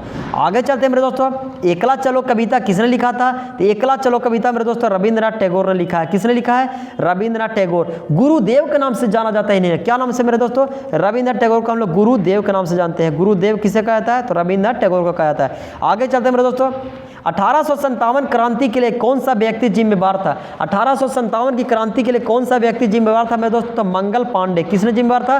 1857 की क्रांति के लिए व्यक्ति जिम्मेवार था मंगल पांडे मेरे दोस्तों। आगे चलते हैं, बृहद संहिता किसने लिखी है? तो बृहद संहिता लिखी थी मेरे दोस्तों बराहमिहिर। किसने लिखा है? बृहद संहिता बराहमिहिर ने लिखा है मेरे दोस्तों। बृहद संहिता बराहमिहिर के द्वारा लिखा गया है। पूर्वी घाट की सबसे ऊंची चोटी का नाम क्या है? तो पूर्वी घाट की सबसे ऊंची चोटी का नाम है दोस्तों महेंद्रगिरी। क्या नाम है? पूर्वी घाट की सबसे ऊंची चोटी का नाम है महेंद्रगिरी। आगे चलते हैं मेरे दोस्तों, अगर केरल से कोई अक्षांश रेखा गुजरती है तो वह अन्य किस राज्य से भी होकर गुजरेगी? और कोई अक्षांश रेखा केरल से गुजरती है मेरे दोस्तों, केरल दक्षिणी राज्य है तो वह राजस्थान, तेलंगाना, तमिलनाडु और उत्तराखंड ये भी राज्य से होकर गुजर सकती है मेरे दोस्तों। अक्षांश रेखा केरल से गुजरेगी तो राजस्थान, तेलंगाना, तमिलनाडु और उत्तराखंड चारों राज्य से भी होकर गुजरना पड़ेगा। आगे चलते हैं मेरे दोस्तों, योजना आयोग की जगह कौन सा आयोग बनाया गया है? तो आपको बताया था मेरे दोस्तों योजना आयोग का गठन 1950 में हुआ था और योजना आयोग का भंग 2015 में उसमें हुआ है। योजना आयोग का भंग जो है 2015 ईस्वी में हुआ था और योजना आयोग के स्थान पर कौन सा आयोग बनाया गया? तो नीति आयोग। कौन सा आयोग मेरे दोस्तों? तो नीति आयोग को बनाया गया। आगे चलते हैं, दक्षिण अमेरिका का कौन सा देश जो है स्थल आबाद है? तो बोल्विया और पराग्वे मेरे दोस्त ऐसे देश हैं दक्षिण अमेरिका के जो बोल्विया और पराग्वे जो स्थल आबाद है। क्या है? स्थल आबाद देश है मेरे दोस्तों बोल्विया और पराग्वे जो है दक्षिण अमेरिका का देश स्थल आबाद है बोल्विया और पराग्वे। आगे चलते हैं मेरे दोस्तों, केंद्र सरकार द्वारा अनुसूचित जाति, अनुसूचित जनजाति, पिछड़ा वर्ग और महिला कारोबारी को उद्योग लगाने के लिए लोन किस योजना में दिया जाता है? तो स्टैंड अप इंडिया में। कौन सा इंडिया में मेरे दोस्तों? कौन सा स्कीम में? तो स्टैंड अप इंडिया स्कीम है मेरे दोस्तों। इसमें 10 लाख रुपया से लेकर के 1 करोड़ रुपया तक दिया जाता है। कर्जा के रूप में सरकार देते हैं मेरे दोस्तों, केंद्र सरकार देती है अनुसूचित जनजाति को, अनुसूचित जाति को, पिछड़ा वर्ग को और महिला कारोबारी को उद्योग लगाने के लिए लोन दिया जाता है मेरे दोस्तों। स्टैंड अप इंडिया स्कीम है, इसमें 10 लाख रुपया से लेकर के 1 करोड़ रुपया तक सरकार जो है से लोन दिया करती है। आगे चलते हैं मेरे दोस्तों, राष्ट्रीय खेल प्रोत्साहन पुरस्कार 2020 जो है से किस संस्था को दिया गया था? राष्ट्रीय खेल प्रोत्साहन पुरस्कार 2020 किस संस्था को दिया गया था? तो air force sports control board. कौन? Air force sports control board है मेरे दोस्तों, उसको राष्ट्रीय खेल प्रोत्साहन पुरस्कार 2020 किस संस्था को मिला था? तो air force sports control board को। आगे चलते हैं मेरे दोस्तों, रेशम किससे प्राप्त किया जाता है? तो रेशम मेरे दोस्तों रेशम कीट के लार्वा से प्राप्त किया जाता है। किससे रेशम प्राप्त होता है? रेशम कीट के लार्वा से प्राप्त होता है मेरे दोस्तों, रेशम कीट के लार्वा से रेशम प्राप्त किया जाता है। आगे चलते हैं, केंद्र और राज्यों के बीच विधायी शक्ति का वितरण किस अनुसूची में है? तो केंद्र और राज्यों के बीच विधायी शक्ति का वितरण मेरे दोस्तों 7वीं अनुसूची में है। कौन सी अनुसूची में मेरे दोस्तों? तो 7वीं अनुसूची में है मेरे दोस्तों। आपको हमने अनुसूची के बारे में एक बार बता दूं डिटेल रूप से कि प्रथम अनुसूची में क्या है? तो प्रथम अनुसूची में तो क्या है? राज्य और संघ का वर्णन। किसमें वर्णन है? तो राज्य और संघ का वर्णन है प्रथम अनुसूची में। अगर दूसरे अनुसूची में बात किया जाए मेरे दोस्तों, तो दूसरे अनुसूची में जितने बड़े बड़े अधिकारी होते हैं उनकी वेतन का चर्चा है। किसका चर्चा है? तो वेतन का चर्चा है मेरे दोस्तों अनुसूची कितना में? 2 में। और तीसरा में मेरे दोस्तों अनुसूची कितना है? टोटल 12 होते हैं। तो तीसरा अनुसूची में किसका चर्चा है? तो तीसरा अनुसूची में मेरे दोस्तों शपथ ग्रहण का चर्चा है। जितना भी अधिकारी होंगे शपथ ग्रहण लेंगे मेरे दोस्तों कितने अनुसूची के तहत? अनुसूची 3 के तहत। चौथा अनुसूची में क्या है मेरे दोस्तों? तो चौथा अनुसूची में राज्यसभा में सीटों का बंटवारा। कितना? राज्यसभा में सीटों का बंटवारा है मेरे दोस्तों जो होता है चौथी अनुसूची के अंतर्गत होता है। 5वीं अनुसूची में क्या है मेरे दोस्तों? तो 5वीं अनुसूची में SC और ST यानी कि अनुसूचित जाति और अनुसूचित जनजाति के बारे में उल्लेख है मेरे दोस्तों। कौन सी अनुसूची में? तो 5वीं अनुसूची में। 6ठी अनुसूची में क्या है मेरे दोस्तों? तो 6ठी अनुसूची में ATM स्क्वायर यानी कि असम, त्रिपुरा, मेघालय, मिजोरम। एम स्क्वायर का मतलब कि M 2 बार है यानी कि एम क्या? से असम, T से त्रिपुरा, M से मेघालय, M से मिजोरम। ये 4 गो राज्य का विशेष राज्य का दर्जा प्राप्त है मेरे दोस्तों। कौन सा अनुसूची में? 6ठी अनुसूची में। ATM स्क्वायर जो है 6ठी अनुसूची में। 7वीं अनुसूची में क्या हो गया? केंद्र और राज्यों के बीच विधायी शक्तियों का विवरण है। कौन सा सूची में? तो 7वीं अनुसूची में ही बताया मेरे दोस्तों। 8वीं अनुसूची में क्या है? 22 भाषाओं का उल्लेख है मेरे दोस्तों। 8वीं अनुसूची में 22 भाषा का उल्लेख है। 9वीं अनुसूची में क्या है? भूमि सुधार के बारे में दिया हुआ है मेरे दोस्तों। क्या है? भूमि सुधार के बारे में 9वीं अनुसूची में उल्लेख है। 10वां में क्या है? 10वां में दल बदल मेरे दोस्तों, दल बदल का उल्लेख कौन सी अनुसूची में है? तो 10वीं में है। 11वीं में क्या है मेरे दोस्तों? तो 11वीं में पंचायती राज संस्थाओं को दर्जा दिया गया है। क्या? तो पंचायती राज संस्थाओं का उल्लेख है 11वीं पंचायत अनुसूची में। और 12वीं अनुसूची में क्या है? तो नगर पालिकाओं का उल्लेख है मेरे दोस्तों 12वीं अनुसूची में। दोस्तों आपको 12वीं अनुसूची को मैं 1 मिनट 2 मिनट के अंदर बताया हूं मेरे दोस्तों। आपको वीडियो कैसा लगा आप लोग कमेंट करके जरूर बताएं। वीडियो को लाइक कर दें, चैनल को सब्सक्राइब कर दें। चलो दोस्तों आगे चलते हैं। हर्षवर्धन का दरबारी कवि कौन था? तो हर्षवर्धन का दरबारी कवि था मेरे दोस्तों बाण भट्ट। कौन था? हर्षवर्धन का दरबारी कवि था मेरे दोस्तों बाण भट्ट था। सार्क का सदस्य कौन सा नहीं है? तो सार्क का सदस्य मेरे दोस्तों, सार्क आपको एक ट्रिक बता दूं मेरे दोस्तों, सार्क का ट्रिक होता है MBBS पीना। क्या होता है? MBBS पीना होता है मेरे दोस्तों। अब देख लीजिए सार्क में 8 देश है मेरे दोस्तों। 1985 बांग्लादेश ढाका में इसका स्थापना मुख्यालय है मेरे दोस्तों। 1985 में इसका स्थापना हुआ था सार्क का। इसमें 8 मेंबर हैं। 8 मेंबर का ट्रिक मैं आपको बता रहा हूँ। MBBS पीना। M से क्या हो जाएगा? मालदीव। B से क्या हो जाएगा? बांग्लादेश। B से क्या हो जाएगा? भूटान। S से क्या हो जाएगा? श्रीलंका। P से क्या हो जाएगा? पाकिस्तान। I से क्या हो जाएगा? इंडिया। N से क्या हो जाएगा? नेपाल। A से क्या हो जाएगा? अफगानिस्तान। यानी कि मालदीव, बांग्लादेश, भूटान, श्रीलंका, पाकिस्तान, इंडिया, नेपाल और अफगानिस्तान। इस सार्क का सदस्य है मेरे दोस्तों 8 सदस्य हैं। और इनमें से बोल रहे कौन सदस्य नहीं है? तो मलेशिया। मेरे दोस्त M से मलेशिया नहीं, मालदीव होता है। क्या होता है? मालदीव। तो मलेशिया मेरे दोस्तों और सार्क का सदस्य नहीं है। दोस्तों आप लोग आगे चलते हैं। किस राजवंश ने उस टाइम के सिक्कों पर महाराजाओं की तस्वीर छपवाई थी? किस राजवंश ने उस टाइम के सिक्कों पर महाराजाओं की तस्वीर छपवाई थी? तो सातवाहन राजवंश ने। कौन राजवंश ने मेरे दोस्तों? सातवाहन राजवंश ने उस टाइम के सिक्कों पर महाराजाओं की तस्वीर छपवाई थी। आगे चलते हैं मेरे दोस्तों। 2018 का ज्ञानपीठ अवार्ड अंग्रेजी के लिए किसे दिया गया है? तो अंग्रेजी के लिए अवार्ड दिया गया मेरे दोस्तों अमिताभ घोष को। किसे दिया गया है? अमिताभ घोष को 2018 का अंग्रेजी अवार्ड मेरे दोस्तों ज्ञानपीठ में अंग्रेजी अवार्ड मिला था, अमिताभ घोष को दिया गया था। आगे चलते हैं मेरे दोस्तों। फुटबॉल चैंपियन लीग के विजेता कौन है? फुटबॉल चैंपियन लीग के विजेता मेरे दोस्तों लिवरपूल है। कौन है? लिवरपूल है मेरे दोस्तों फुटबॉल चैंपियन लीग के विजेता है। संयुक्त राष्ट्र संघ के कितने भाग है मेरे दोस्तों? संयुक्त राष्ट्र संघ के 6 भाग है। कितने भाग है? संयुक्त राष्ट्र संघ के 6 भाग है मेरे दोस्तों। आगे चलते हैं। E बराबर MC² का फार्मूला किसने दिया था? तो E बराबर MC² का फार्मूला दिया था मेरे दोस्तों अल्बर्ट आइंस्टीन। किसने दिए थे? अल्बर्ट आइंस्टीन ने मेरे दोस्तों E बराबर MC² का फार्मूला दिया था। भुवन क्या है? तो भुवन मेरे दोस्तों इसरो द्वारा निर्मित एक सॉफ्टवेयर है मेरे दोस्तों। इसरो द्वारा निर्मित एक सॉफ्टवेयर है। भुवन क्या है? तो भुवन इसरो द्वारा निर्मित एक सॉफ्टवेयर मेरे दोस्तों। आगे चलते हैं। संयुक्त राष्ट्र संघ के पहले महासचिव कौन थे? तो संयुक्त राष्ट्र संघ के पहले महासचिव ट्रिग बेली थे। कौन थे मेरे दोस्तों? तो संयुक्त राष्ट्र के पहले महासचिव ट्रिग बेली थे। आगे चलते हैं मेरे दोस्तों। नारकोटिक्स कंट्रोल ब्यूरो कब स्थापित हुआ था? तो नारकोटिक्स NCB आपसे पूछ सकता है। NCB का फुल फॉर्म क्या हो जाएगा? Narcotics control bureau. ये कब स्थापित हुआ था? तो 1986 ईस्वी में। कब हुआ था मेरे दोस्तों? 1986 ईस्वी में नारकोटिक्स कंट्रोल ब्यूरो स्थापित हुआ था। और संयुक्त राष्ट्र संघ के पहले महासचिव कौन थे? तो ट्रिग बेली थे। आगे चलते हैं मेरे दोस्तों। भेल का फुल फॉर्म क्या है? तो भेल भारत हैवी इलेक्ट्रिकल लिमिटेड। क्या है? भारत हैवी इलेक्ट्रिकल लिमिटेड मेरे दोस्तों भेल का फुल फॉर्म है। भेल, सेल, गेल ये सब मेरे दोस्तों भारत की नवरत्न कंपनियों में से आते हैं। तो भेल का फुल फॉर्म क्या है? तो Bharat heavy electrical limited. Bharat heavy electrical limited मेरे दोस्तों भेल का फुल फॉर्म है। शारदा एक्ट किससे संबंधित है मेरे दोस्तों? तो शारदा एक्ट बाल विवाह पर पूर्णतः रोक। बाल विवाह पर पूर्णतः रोक लगाई गई मेरे दोस्तों शारदा एक्ट में। तो शारदा एक्ट किससे संबंधित हो गया? तो बाल विवाह से। आगे चलते हैं मेरे दोस्तों। सुपर कंप्यूटर परम है 10,000। सुपर कंप्यूटर परम 10,000 किसने बनाया था? तो सीडेक कंपनी ने बनाया था। कब बनाया था मेरे दोस्तों? तो 1998 ईस्वी में। 1998 ईस्वी में सुपर कंप्यूटर परम को बनाया था सीडेक कंपनी ने। किसने बनाया था? सीडेक कंपनी में। आगे चलते मेरे दोस्तों। राष्ट्रीय हथकरघा दिवस कब मनाया जाता है? तो राष्ट्रीय हथकरघा दिवस 7 अगस्त को मनाया जाता है। कब मनाया जाता है? राष्ट्रीय हथकरघा दिवस 7 अगस्त को मनाया जाता है मेरे दोस्तों। राष्ट्रीय हथकरघा दिवस 7 अगस्त। राष्ट्रीय मानवाधिकार आयोग की स्थापना कब हुई थी? तो मानवाधिकार आयोग की स्थापना मेरे दोस्तों 1993 में हुई थी। राष्ट्रीय मानवाधिकार आयोग की स्थापना कब हुई थी? तो 1993 ईस्वी में हुई थी। आगे चलते हैं मेरे दोस्तों। SMPS का फुल फॉर्म क्या है? तो स्विचेटेड मोड पावर सप्लाई। क्या होता है? स्विचेड मोड पावर सप्लाई मेरे दोस्तों SMPS का फुल फॉर्म है स्विचेटेड मोड पावर सप्लाई। क्या? स्विचेटेड मोड पावर सप्लाई SMPS का फुल फॉर्म है। आगे चलते हैं मेरे दोस्तों। बल का SI मात्रक क्या होता है? तो न्यूटन होता है। बल का SI मात्रक क्या है? तो न्यूटन। अगर बल का CGS मात्रक आपसे पूछे तो क्या हो जाएगा मेरे दोस्तों? CGS मात्रक क्या हो जाएगा? डाइन हो जाएगा। क्या हो जाएगा? बल का CGS मात्रक आपसे पूछे तो डाइन और बल का SI मात्रक आपसे पूछे तो न्यूटन।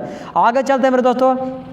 सर्वोच्च न्यायालय न्यायिक पुनरावलोकन या पुनरीक्षण का अधिकार किस अनुच्छेद से संबंधित है? तो अनुच्छेद कितना मेरे दोस्तों? 13 है। सर्वोच्च न्यायालय न्यायिक पुनरावलोकन कौन देश से लिया गया है? तो अमेरिका। कौन देश से मेरे दोस्तों? मौलिक अधिकार भी आपसे पूछे तो संयुक्त राज्य अमेरिका। अगर मौलिक कर्तव्य पूछे मेरे दोस्तों तो कहाँ हो जाएगा? रूस। मौलिक कर्तव्य पंचवर्षीय योजना कहाँ से लिया गया? रूस से लिया गया है। और मौलिक अधिकार बोले तो अमेरिका, न्यायिक पुनरावलोकन बोले या पुनरीक्षण बोले तो अमेरिका। वो कौन सा अनुच्छेद में संबंधित है? अनुच्छेद 13 संबंधित है मेरे दोस्तों दोस्तों न्यायिक पुनरावलोकन से।